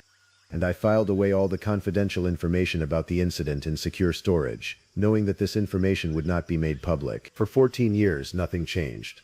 The cave remained sealed. No further incidents occurred. The closure was documented, accepted, and essentially forgotten by everyone except the people directly involved in the original incident. I retired from the Forest Service in 2014, 5 years after the closure. I had hoped that taking some distance from the position would provide clarity, but the cave never stopped occupying a small part of my thoughts. Then, in late September of this year, I received a communication from my successor in the management position. She told me that park rangers had detected radio signals being transmitted from the general area of Granite Passage Cave. This was unusual for several reasons. First, there were no radio transmitters authorized to operate in that location. Second, The signals appeared to be originating from within the sealed cave itself. Third, the signals had only recently appeared. The rangers had first detected them roughly a week prior to the communication with me. I asked for details about the signals. My successor provided me with technical information about the frequency, the signal strength, and the pattern of transmission. The signals were not continuous. They appeared to transmit for approximately 5 minutes, then fall silent for approximately 10 minutes, following that pattern repeatedly. The content of the signals was difficult to resolve due to the signal quality and the fact that they seemed to be encoded or modulated in a way that made them resistant to simple decoding. I listened to recordings of the signals. My successor sent me several digital files containing captured transmissions. When I heard them, I understood immediately why she had reached out to me. The signals were not random noise. The signals were clearly structured, clearly intentional, and they had an acoustic quality that suggested they might be modulated voice signals. I began analyzing the recordings. I spent hours listening to the signal patterns, attempting to decode them, trying to understand what information they contained. And after several days of focused listening and analysis, I began to recognize something in the patterns. The modulation suggested that underlying the signal was human speech. The speech was encoded, compressed, and obscured by the transmission medium, but it was there. Someone or something was speaking into a radio transmitter located inside a sealed cave and broadcasting to the outside world. I contacted my successor and asked whether the authorities had attempted to establish direct communication with the source of the broadcasts. She said they had tried. Rangers had broadcast messages toward the cave on the same frequency, attempting to establish two-way communication. They received no response. The broadcasts simply continued on their schedule: 5 minutes of transmission, 10 minutes of silence. I asked whether anyone had attempted to access the cave in person to investigate the source. She said that had been considered, but the decision had been made at the regional level that opening the sealed cave without full understanding of the hazard involved was too dangerous. The cave would remain closed. The broadcasts would be monitored, but no investigative entry would be permitted at this time. This was when I made a difficult decision. I told my successor that I believed I needed to investigate this situation personally. I explained that I had background knowledge about the cave closure that might be relevant to understanding the broadcasts. I requested that I be permitted to approach the sealed cave entrance and to conduct observations from outside the sealed structure. My successor was hesitant about this. She expressed concern that my involvement might complicate the official investigation. But I pointed out that I had the relevant background knowledge, that I lived only 50 miles from the cave, and that my participation might actually accelerate the investigation process. Eventually she agreed to permit me to conduct an external examination of the cave entrance, with the understanding that I would document everything I observed and would report my findings to the Forest Service. I drove to the cave site in early October. It is a 6-mile hike from the nearest road, through terrain that I knew well from my years of management responsibility. I arrived at the sealed cave entrance on a clear afternoon, with good visibility and relatively mild weather.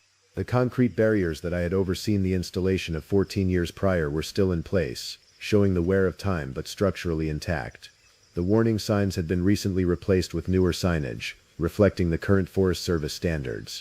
I set up a small camp approximately 50 meters from the cave entrance and established a monitoring station with audio recording equipment.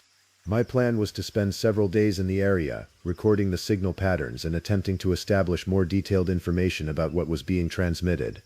On my first evening at the site, I heard the broadcast myself for the first time. At approximately 7 p.m., the radio frequencies that had been relatively quiet activated, and I detected the incoming signal. I recorded it, and I also attempted to listen to the signal in real time using headphones connected to the receiver. What I heard was indistinct but undeniably present. The signal carried what sounded like human speech, though heavily compressed and distorted by the transmission medium. I could not make out specific words, but the cadence and pattern of the signal suggested language, not just random noise, but structured communication. I spent that night recording and analyzing the signals. By the next morning I had captured 16 transmission cycles. Each cycle followed the same pattern: approximately 5 minutes of the modulated signal, followed by approximately 10 minutes of silence. The signal strength remained relatively constant, suggesting that the source was stationary and located at a consistent depth within the mountain. Over the following days I attempted various methods to decode the transmissions. I used basic frequency analysis. I attempted frequency shifting to see if different decoding schemes would reveal the underlying message. I used audio processing software to filter out some of the transmission noise. None of these methods yielded clear results, but they did confirm that the signals were not random. They were intentional, structured communication. On the third day, I received a radio call from my successor. She informed me that the official response to the broadcasts was being escalated. The Forest Service had determined that the signal source needed to be investigated more directly. A decision had been made to open the cave entrance and to send an investigative team inside to determine the source of the broadcasts. I asked when this would occur. She told me that preparations were being made and that the operation would likely begin within the week. She asked whether I wanted to remain at the site during the investigation. I told her I would prefer to stay. The next 5 days were strange in a way that I struggled to articulate. I remained camped near the sealed cave, monitoring the broadcasts, documenting everything I observed. The signals continued unchanged. Each evening the transmissions would activate, follow the established pattern, and then cease. I could find no variation in the pattern, no indication that anything had changed in response to my presence. But on the 4th day I noticed something subtle. One of the transmission cycles seemed slightly different in duration from the others. Instead of lasting exactly 5 minutes, it lasted 5 minutes and 7 seconds. This might have been a simple equipment variance, but the precision of the previous transmissions made me suspicious of any deviation. I listened to the recording of that transmission more carefully, and I heard something that I had not been able to identify in the previous recordings. I heard a voice. It was brief, it was distorted by the transmission medium, but underneath the encoding I could make out what sounded like someone calling a name. I am certain of what I heard. I have listened to that recording dozens of times since. Each time it sounds slightly different, as if my brain is interpreting an ambiguous signal and finding different meaning with each iteration. But what I consistently hear is the sound of someone, or something, calling out a name. The name sounds like it might be Elena. I recorded this transmission and included it in my report to my successor. I also mentioned my hypothesis that the broadcasts might originate from within the cave system itself, and that they might represent communication from the individuals who had gone missing during the 2008 research expedition. This hypothesis was received with concern by the Forest Service officials. If the 2 missing individuals were still present in the cave 14 years after entering it, and if they were capable of operating radio equipment, it raised profound questions about what had happened to them, and what conditions they had been living in. On the 8th day of my observation period, the investigative team arrived. The team consisted of 6 people, 2 Forest Service rangers, 2 technical specialists, a medical professional, and a team lead who was a supervisor from the regional office. They brought equipment for breaking through the concrete barriers and for conducting a full exploration of the sealed cave. I was asked to brief the team on my observations. I described the signal patterns, the variations I had documented, and my interpretation of the anomalous transmission that had included what sounded like a name. The team lead was skeptical of my conclusions, but he acknowledged that my documentation provided valuable baseline information for their investigation. The breaking of the seal began that afternoon. Heavy equipment was brought to the site, concrete was cut away, the metal barriers were removed. By evening the cave entrance was fully exposed and the interior was accessible for the first time in 14 years.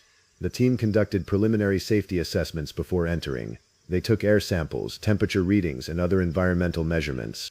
The interior of the cave appeared stable and posed no obvious immediate hazard. The decision was made to proceed with entry. I was not permitted to enter the cave with the investigation team, but I was allowed to remain at the entrance and to monitor the team's communications. The team entered at approximately 8 p.m. They carried communication devices that allowed them to relay information back to the entrance, where I was stationed with the entry control personnel. For the first 20 minutes, the team communicated routinely.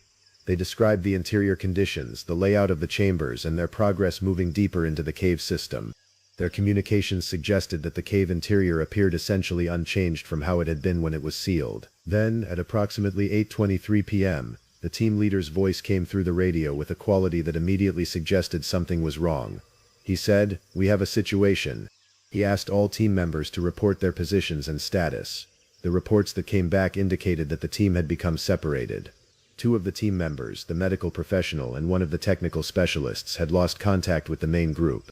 I listened as the team attempted to re-establish communication with the separated members. There was no response. The team leader made a decision to retreat to the entrance and to reassess before proceeding further. The team emerged from the cave approximately 15 minutes later. All 6 team members returned safely, but they were visibly shaken. The team lead called a halt to the investigation pending further planning. I asked what had happened inside the cave. The team lead was reluctant to discuss it in detail, but he provided a basic account. He described the interior of the cave as matching the documentation, but he also described experiencing a kind of disorientation once they reached the middle chamber. He described the team members' sense of direction becoming confused. He described seeing what he interpreted as reflections or lights in the deeper portions of the cave that did not correspond to any light source they were carrying. And he described hearing what sounded like radio transmissions coming from deeper in the cave, as if the broadcasting device they had detected was operating continuously at increased power when the team approached. The two separated team members eventually re-emerged on their own, after spending approximately 20 minutes inside the cave. When they emerged, they reported similar experiences: disorientation, visual disturbances, and a growing certainty that they should leave the cave immediately. They described a sense of something watching them, or aware of their presence inside the cave. The team lead made a decision to reseal the cave. He consulted with the regional office via radio, and authorization was granted to restore the concrete barriers and to restore the closure. The resealing process began the following morning and was completed by afternoon. I watched as the barriers were reinstalled, the entrance was sealed, and the warning signs were reposted. Within 24 hours the cave was closed again, this time with additional security measures. Camera systems were installed to monitor the exterior entrance. Motion sensors were deployed, and standing orders were issued that no further investigative access would be permitted without explicit authorization from the Forest Service Director. The broadcasts from the cave have not stopped. My successor has confirmed that they continue on the same schedule: 5 minutes of transmission, 10 minutes of silence, repeating through each evening. The signal remains indecipherable. The source remains unknown. There are aspects of this situation that I have not disclosed to any official investigation. These are observations that I have chosen to keep private because I cannot verify them, and because I am uncertain what they would indicate. In the days following the resealing of the cave, I continued my monitoring operations from my campsite. I recorded additional transmissions, and I continued to analyze them using whatever methods I could devise. On the evening of the resealing, I detected something in the broadcast signal that froze me in place. I heard for the first time clearly a complete word. The word I heard was seal. It was brief, it was embedded within the larger signal pattern, but it was unmistakably present. The transmission that contained this word lasted 6 minutes, 1 minute longer than the standard transmission pattern. The following evening I heard another word, again. I know what this might sound like to someone reading this account. I understand the implications, but I want to be precise about what I heard, and I want to document it because it matters to the complete picture. Over the following week, as I continued my monitoring, I detected additional apparent words embedded within the larger broadcast signals: stop, coming, no, and on one occasion what I believe was a proper name, Elena. I have not shared these interpretations with the Forest Service. I have not included them in my official reports. This is partly because I cannot verify that I am actually hearing distinct words rather than finding patterns in noise, but it is also partly because I am genuinely uncertain what these words would mean if they are real communications. Are they a message, a warning, an expression of intent? There is one final observation that I want to document. On the evening before I departed from the cave site, I was packing my monitoring equipment when I noticed something unusual in the radio frequencies. There was a brief burst of transmission at a frequency that was different from the normal broadcast frequency. The burst lasted only a few seconds, but it was strong enough that I captured it clearly. When I analyzed the recording, I heard what sounded distinctly like a human voice saying my name. Richard. The voice quality was similar to the other broadcasts, heavily distorted and encoded, but it was unmistakably speaking my name. I departed from the cave site the following morning. I have not returned since. I am providing this account because I believe people deserve to know what is actually occurring in the places they assume are secure or safe.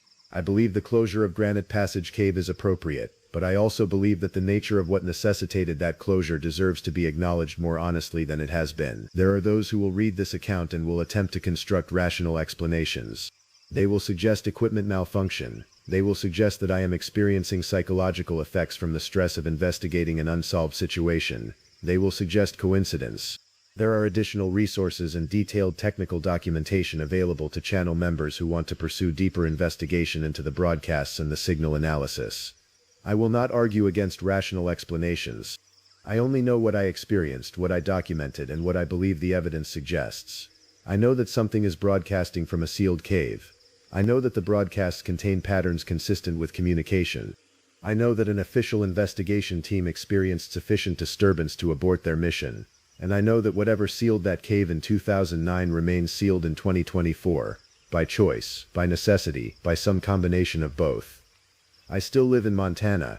I drive past the trailhead to Granite Passage Cave occasionally. I have never returned to the cave site since that October visit. I do not know if I will ever have sufficient clarity to make sense of what I witnessed and experienced.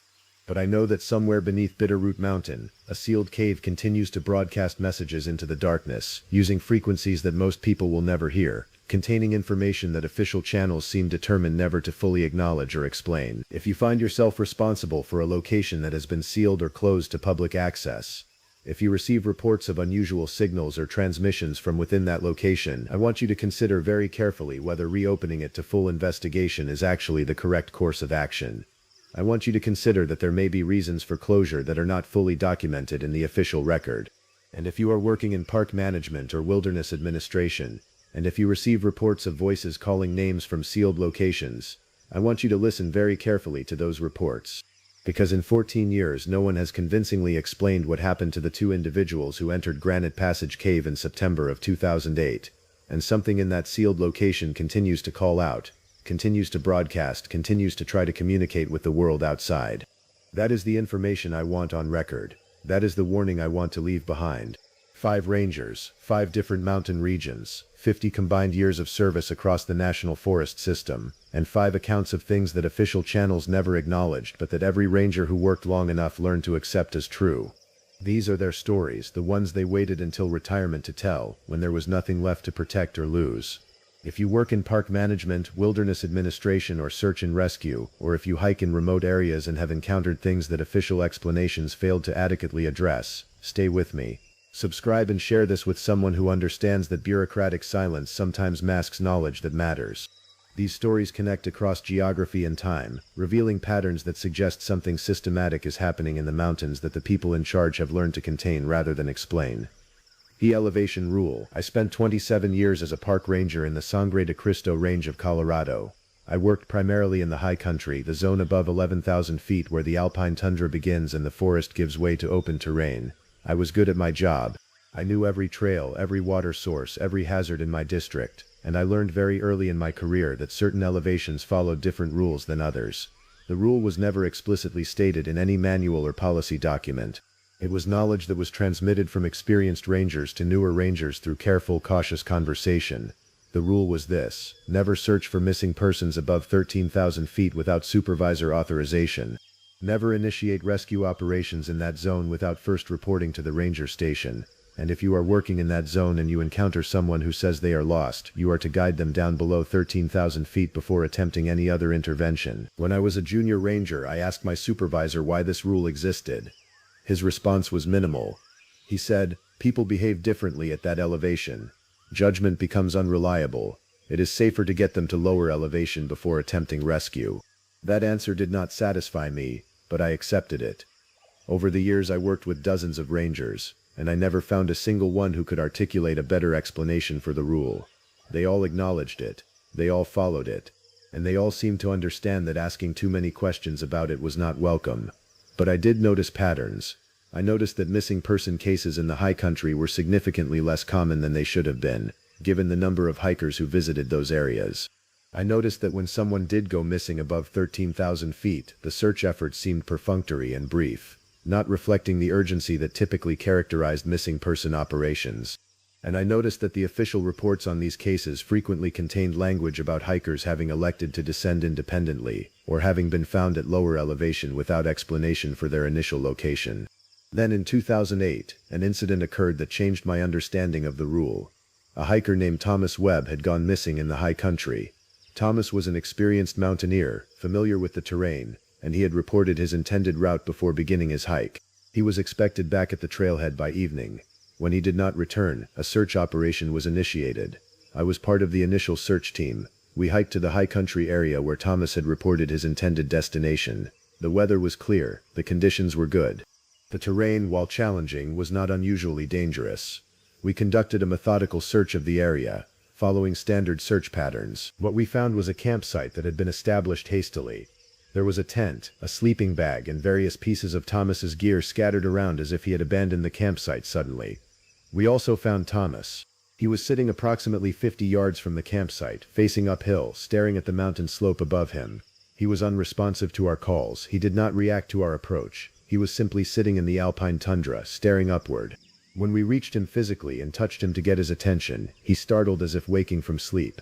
He seemed confused about how much time had passed. He believed he had been in the area for approximately 2 hours. According to his watch and our calculations, he had been missing for approximately 18 hours. Thomas did not want to leave the area. He expressed concern that something was up there, and that descending was abandoning something important. He became agitated when we attempted to guide him down the mountain. Eventually we had to essentially carry him away from the high country. As we descended below 13,000 feet, Thomas seemed to regain normal cognitive function. By the time we reached base camp, he was apologetic and confused about his behavior. Thomas was examined by medical personnel and was found to be physically healthy. There was no evidence of hypothermia, altitude sickness, or other obvious medical condition that would explain his altered mental state. He was released to recover. 2 weeks later, Thomas contacted me and asked to meet. We met in Alamosa, and he told me something that he had not shared with the official investigators.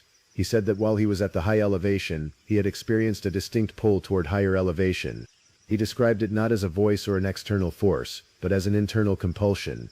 He said it felt similar to the pull a person might feel toward sleep when exhausted, something that seemed to come from within but that did not feel entirely his own. He said that in retrospect, the experience terrified him more than any external danger would have.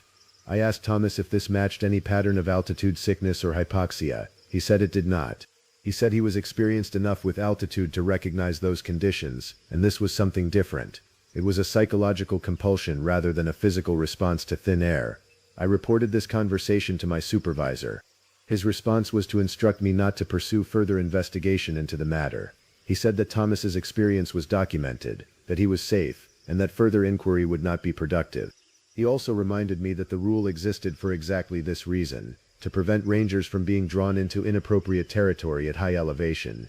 Over the following years, I encountered 3 additional cases of missing hikers who were found at high elevation in altered mental states. In each case, the hiker described an internal compulsion or drive toward higher elevation.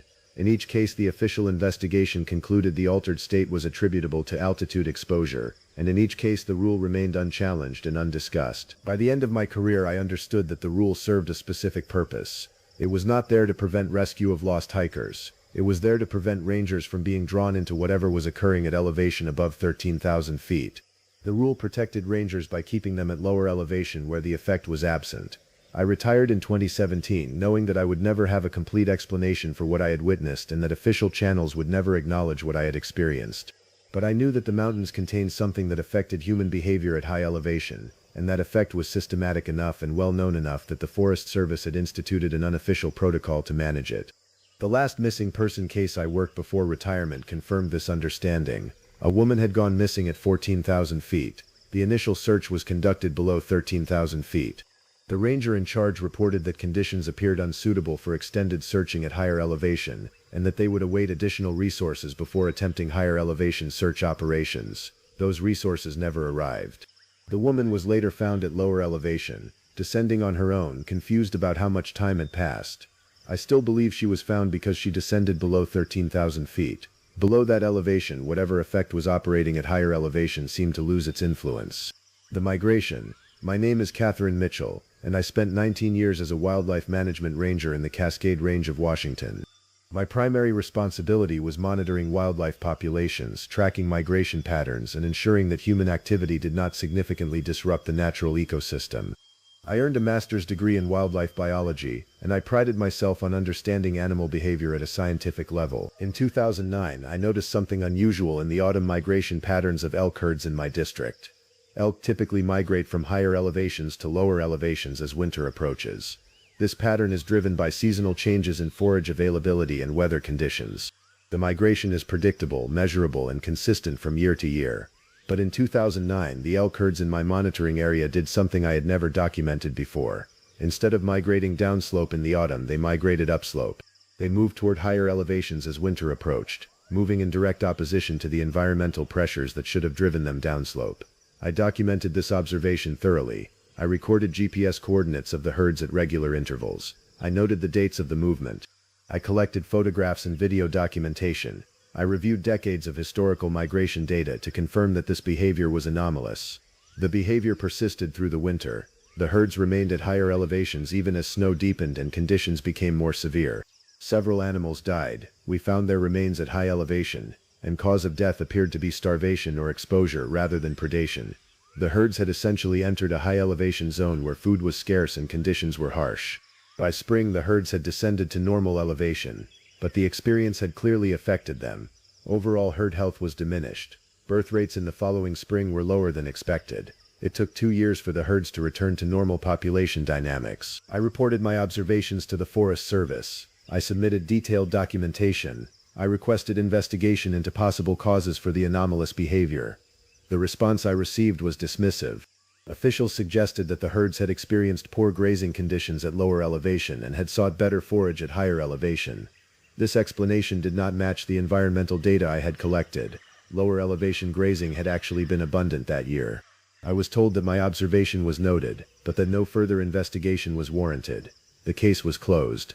But I did not forget the observation, and I began monitoring migration patterns more carefully in subsequent years, and I noticed something that I had missed the first time. The 2009 migration was not random or isolated. The herds had moved specifically toward a particular geographical zone, a high valley area that had been devastated by a forest fire approximately 15 years prior. This struck me as significant. 15 years prior meant the fire occurred around 1994. The burn zone would have been recovering during 2009, beginning to show new growth, but it would not have been prime grazing habitat. It would have been less attractive to elk than other available areas. Yet the herds were drawn specifically to that zone. I reviewed historical records to determine whether the herds had shown any preference for that area in years prior to the fire. The records indicated that the herds had essentially avoided that area in the years before the fire.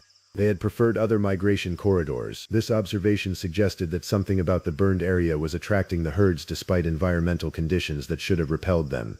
The herds seemed to be drawn to a location that had been recently damaged or altered. I spent the remaining years of my career monitoring whether this pattern would repeat. And it did, though not consistently. In several subsequent years I documented herds being drawn toward recently burned areas, toward areas that had experienced mudslides or other geological events, and toward specific geographical zones that seemed to hold some attraction despite lacking obvious environmental advantages. I theorized that the herds were responding to electromagnetic changes in the earth, to subsurface geological phenomena, or to some other stimulus that was not visible to human observers. But I could never confirm this theory, and I could never convince the Forest Service to investigate further. The most disturbing observation I made was in 2014, when I documented a herd being drawn toward a zone that had been logged approximately 20 years prior.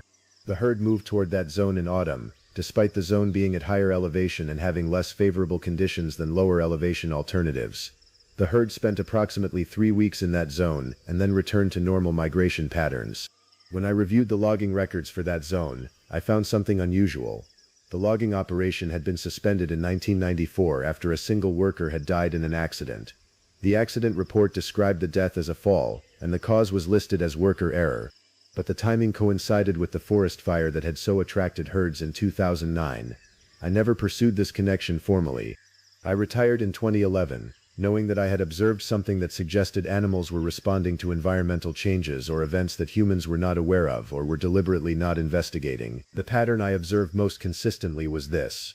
Elk herds were attracted to areas that had experienced recent trauma, fire, logging, geological disturbance. They were drawn to these areas despite the areas offering no obvious advantage in terms of forage or safety. And they stayed in these areas for longer than made environmental sense.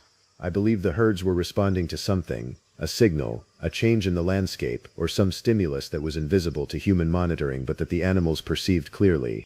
And I believe that whatever the stimulus was, it was connected to places where human activity had intersected with the natural landscape in ways that had caused significant change or damage. The unspoken transfer. My name is Marcus Reynolds, and I worked for the Forest Service for 22 years, with my final 10 years in supervisory positions managing ranger stations and coordinating ranger activities across a territory in the Sierra Nevada mountains of California. I was not a field ranger, I worked in administration and management, but my position gave me access to historical records, ranger logs, and incident reports that most field rangers never saw. Over the course of my tenure, I began noticing something unusual in the personnel records. Rangers would transfer out of certain districts with surprising frequency. Some rangers would request transfer, others would simply resign. The turnover in these specific districts was significantly higher than in other parts of the forest system. I reviewed the reasons for transfer or resignation, and most of them were vague. Rangers would cite personal reasons, career development, or family obligations. A few mentioned that they had decided to pursue other opportunities, but when I conducted exit interviews with departing rangers, I began hearing a different story. Several rangers, once they had decided to leave, would mention that there were things about the job that they did not feel comfortable discussing while they were still employed. They would hint that certain areas of the forest required management practices or operating procedures that went beyond standard protocols. They would suggest that there was knowledge that was not formally documented but that was important to understand. One departing ranger, a man named David Chen who had requested transfer after 3 years in a particular district, told me directly that he was leaving because he could not continue to operate under protocols that he did not understand and that he was not permitted to question. He said, "There are places in this forest that are managed differently than the official documentation indicates. Rangers in those districts learn to do things that are not in the manual, and if you ask too many questions you are encouraged to transfer out." I asked David to be more specific. He declined, saying that discussing the details while still officially employed would violate what he understood to be unwritten operational requirements. He suggested that if I wanted to understand what was actually occurring in certain districts, I should review the ranger logs, specifically the personal entries that rangers made but that were theoretically confidential. After David left, I began reviewing ranger logs more carefully. I looked for patterns in what rangers recorded in their personal entries versus what they reported officially, and I found consistent discrepancies. In certain districts, ranger logs contained references to protocol breaches, unauthorized zone entries, and personnel safety concerns that did not appear in any official incident reports. Rangers seemed to be documenting problems or observations that they were not reporting through official channels. I also found references to training sessions that occurred outside official documentation. Rangers would mention briefings with no record of what was discussed. They would reference established procedures that had no documentation in any manual or operational guideline. Most telling was a pattern in one particular district. Every ranger who worked in that district made similar cryptic entries in their logs. Entries would reference the northern section boundary with instructions to avoid certain areas, to not conduct solo patrols in specific zones, and to immediately report any unauthorized individuals observed in designated areas. But these instructions appeared nowhere in official procedure manuals. When I attempted to investigate further, I was approached by the regional supervisor who advised me that certain ranger station operations involved protocols that were above my clearance level and that I should not pursue investigation into those procedures. The supervisor was cordial but clear. Some aspects of ranger operations were managed at levels above the district or even regional administration. I retired shortly after this conversation. My last months in the Forest Service were spent in administrative duties, carefully avoiding any further investigation into the unspoken protocols that I had begun to uncover. But my access to the personnel and log records left me with a clear understanding. There were areas of the National Forest system that required management practices and operational procedures that were not documented in official guidelines, that were not taught in official training, and that were actively protected from oversight by official investigations. Rangers who worked in these districts learned through informal transmission from other rangers that there were rules about how they could operate, where they could not go, what they should not investigate, and what they should report through unofficial channels rather than official documentation. The system seemed designed to ensure that knowledge about certain operational requirements would persist and be transmitted to new rangers, while simultaneously ensuring that this knowledge would not be formally documented or acknowledged by the institution. It was in essence a system of institutional denial. The Forest Service managed certain areas and certain situations through methods that the institution would not formally acknowledge, ensuring that no official investigation could confirm what was actually occurring. The Radio Dead Zone. My name is Samuel Torres, and I spent 25 years with search and rescue operations in the San Juan Mountains of Colorado. My primary responsibility was coordinating rescue operations, managing communication equipment, and ensuring that rescue teams could maintain reliable contact with base camp and with each other in mountainous terrain. Radio communication in the mountains is always challenging. The terrain blocks signals, weather affects transmission, altitude can create unpredictable propagation patterns. Any experienced communicator working in mountains understands that communication failures are expected and normal. But in 2010, I began noticing something that did not match the normal pattern of communication failures. In certain zones, specific geographical areas that were otherwise unremarkable and had no obvious physical characteristics that would explain radio failure, communication would fail in a coordinated way. Let me be specific about what I mean by coordinated. When a rescue team entered certain zones, all communication would fail simultaneously. Not just communication with base camp, all communication. Teams could not communicate with each other, could not reach outside the zone, and could not receive transmissions from outside. More remarkably, when the team exited the zone, communication would be restored immediately. If a team moved just a few hundred yards in the correct direction and exited the zone, they could re-establish communication with perfect clarity. This pattern repeated consistently across multiple zones in multiple years. The zones appeared to have distinct geographical boundaries. Cross the boundary in one direction and communication worked normally. Cross it in the other direction and communication failed completely. I documented these failures meticulously. I mapped the zones using GPS coordinates. I recorded the frequency, duration, and scope of communication failures. I tested different radio equipment and different frequencies to determine whether the failures were equipment-specific or universal. The failures were universal. No amount of equipment modification or frequency adjustment could overcome the communication blockade in these specific zones. I reported my observations to my supervisors and to the Forest Service Administration. The responses I received were consistent. The zones were known, the communication failures were documented, and rescue teams were trained to understand that communication would not be possible in these areas. I was told that rescue operations in these zones should be planned assuming complete communication loss. Teams should be trained to operate independently without radio contact. Operations in these zones were conducted only when absolutely necessary, and they were conducted with extra personnel and extended preparation time to account for the communication failure. But here is what disturbed me. When I asked why these zones had communication failure, I received no satisfactory explanation.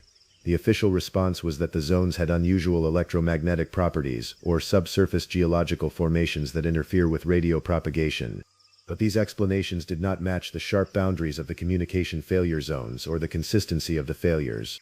More importantly, when I reviewed rescue operation records from the years before I began my detailed documentation, I found that rescue teams had already learned to avoid these zones or to operate in them with extreme caution. Rescue operations in these zones had significantly higher failure rates and significantly higher incidence of team disorientation compared to operations in other zones. The knowledge about these zones seemed to be part of ranger and rescue training, even though it was not formally documented. Teams seemed to understand that certain areas had communication problems and that operations should be planned accordingly. I theorized that the communication failures were not natural. The sharp boundaries, the consistency, and the universal nature of the failures across all frequencies suggested that something was actively blocking communication rather than passive environmental interference. I suggested that the zones might be artificially maintained, that whatever was causing the communication failure might be a technology or an installation rather than a natural phenomenon. This suggestion was not well received. I was advised that pursuing this theory was not appropriate and that I should accept the documented nature of the communication failures without theorizing about their cause. I retired in 2015, still convinced that the communication dead zones were created and maintained intentionally, and that they served the purpose of isolating specific geographical areas from outside communication and oversight. If rescue teams could not communicate outside these zones, they could not call for additional support. They could not report conditions or problems to external supervision. They were in essence operating blind and unreported within these isolated areas. I believe the communication dead zones exist because there are activities or phenomena in those areas that the managing agencies do not want communicated to the outside world. The last shift. My name is Eleanor Vasquez, and I spent 23 years as a park ranger in the Organ Mountains of New Mexico. I worked primarily as a field ranger, conducting patrols, managing trails, and responding to wilderness emergencies. For the first 20 years I worked without incident. I was good at my job, I knew the terrain intimately, and I developed a reputation for being reliable and competent. But as I approached retirement, something changed in how I experienced the job. I began to recognize patterns that I had not consciously acknowledged during my earlier years of service. I began to understand that my career had been carefully managed, not through formal assignment or instruction, but through subtle redirection and protective guidance. Specifically, I realized that I had never been alone in the mountains. There had always been another ranger nearby, or there had been restrictions on where I could patrol solo, or I had been assigned to routes and districts that in retrospect seemed chosen specifically to limit my access to certain areas. I began reviewing my assignment history. I discovered that every time I had been assigned to a district, there were certain areas that I had never been asked to patrol. These areas were theoretically within my jurisdiction, but they were managed by rangers from other districts or by rangers from different shifts. The boundaries seemed arbitrary when I looked at them on maps, but they seemed deliberate when I traced the pattern across years. I also realized that certain rangers in my station had restrictions that I did not have. Younger rangers were kept away from certain areas entirely. Older rangers with more experience were allowed access to certain zones that I was never assigned to manage. This realization came to me gradually.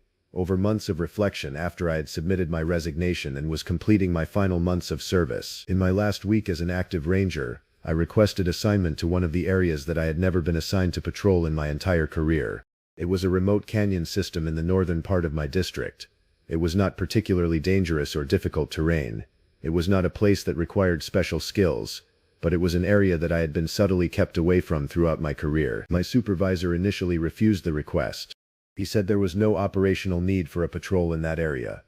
I pressed the request, pointing out that I was a ranger in that district.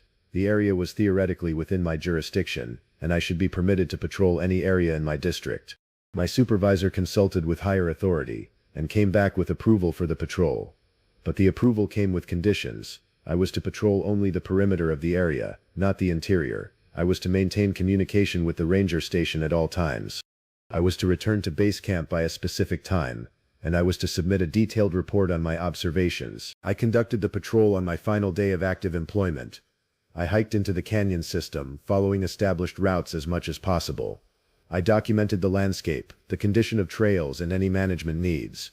What I found in that canyon system was evidence of human activity that did not match any official documentation. There were cleared areas that had been maintained but that were not listed on any maps. There were structures, nothing elaborate, but deliberate constructions that suggested human presence and management. There were also numerous trail markers and boundary signs that were not on official maps. These markers seemed designed to direct access, to restrict movement, and to delineate zones that had clear boundaries. Most significantly, I found evidence that the canyon had been visited recently and regularly. I found discarded equipment, cleared areas that suggested use as temporary camps, and a GPS beacon installed on a high point overlooking the canyon system. I photographed everything I found. I recorded coordinates of all observations. I filed a comprehensive report on my return to base camp. My report was reviewed by my supervisor and by regional administration. I received no response beyond a simple acknowledgement that my report had been received and filed. Since my retirement, I have understood that the restrictions placed on my career were protective. The areas I was not allowed to patrol unsupervised, the districts I was not assigned to explore, the zones that seemed closed to me. These restrictions existed to keep me away from specific locations or situations that the Forest Service did not want me to witness or document. Looking back at my career, I believe I was managed not because I was incompetent, but because I was competent and credible. A credible ranger who witnessed and reported on certain locations or activities could create official documentation and potential legal liability. The system seemed designed to ensure that certain areas would be patrolled only by rangers who understood and accepted that their role was to observe and not report, or to report only through unofficial channels. My career was safe and protected, but it was also limited. And now that I am no longer a ranger, now that I have no institutional affiliation, I realize I have finally been freed from the constraints that my position required. The mountains are hiding something, and the rangers who work in them are trained through subtle methods to see it, to accept it, but never to fully document it or communicate it through official channels. What these 5 rangers share across their different experiences and regions is a common understanding. The mountains are managed at multiple levels, with official protocols visible to the public and unofficial protocols known only to people with years of experience and deep institutional knowledge. The rangers learned these protocols through transmission from other rangers, through careful observation of subtle restrictions and guidance, and through understanding that asking too many questions about why certain rules existed was not welcome. They retired knowing that there were aspects of their jobs they had never fully understood, and that official channels would never provide complete explanations for the protocols they were trained to follow. They also retired understanding that if they had challenged these systems while employed, if they had pushed too hard for explanations, if they had attempted to document and report on the things they observed, they would not have remained rangers. The system works through protective management. Rangers who are compliant, who follow restrictions without demanding justification, who understand that institutional loyalty requires accepting unknowns. These rangers have full and protected careers. Rangers who question, who investigate, who demand transparency about what they are being instructed to do. These rangers are encouraged to transfer, reassigned to less desirable positions, or pressured to resign. The mountains have been managed for decades through this system, and it appears to be working exactly as designed.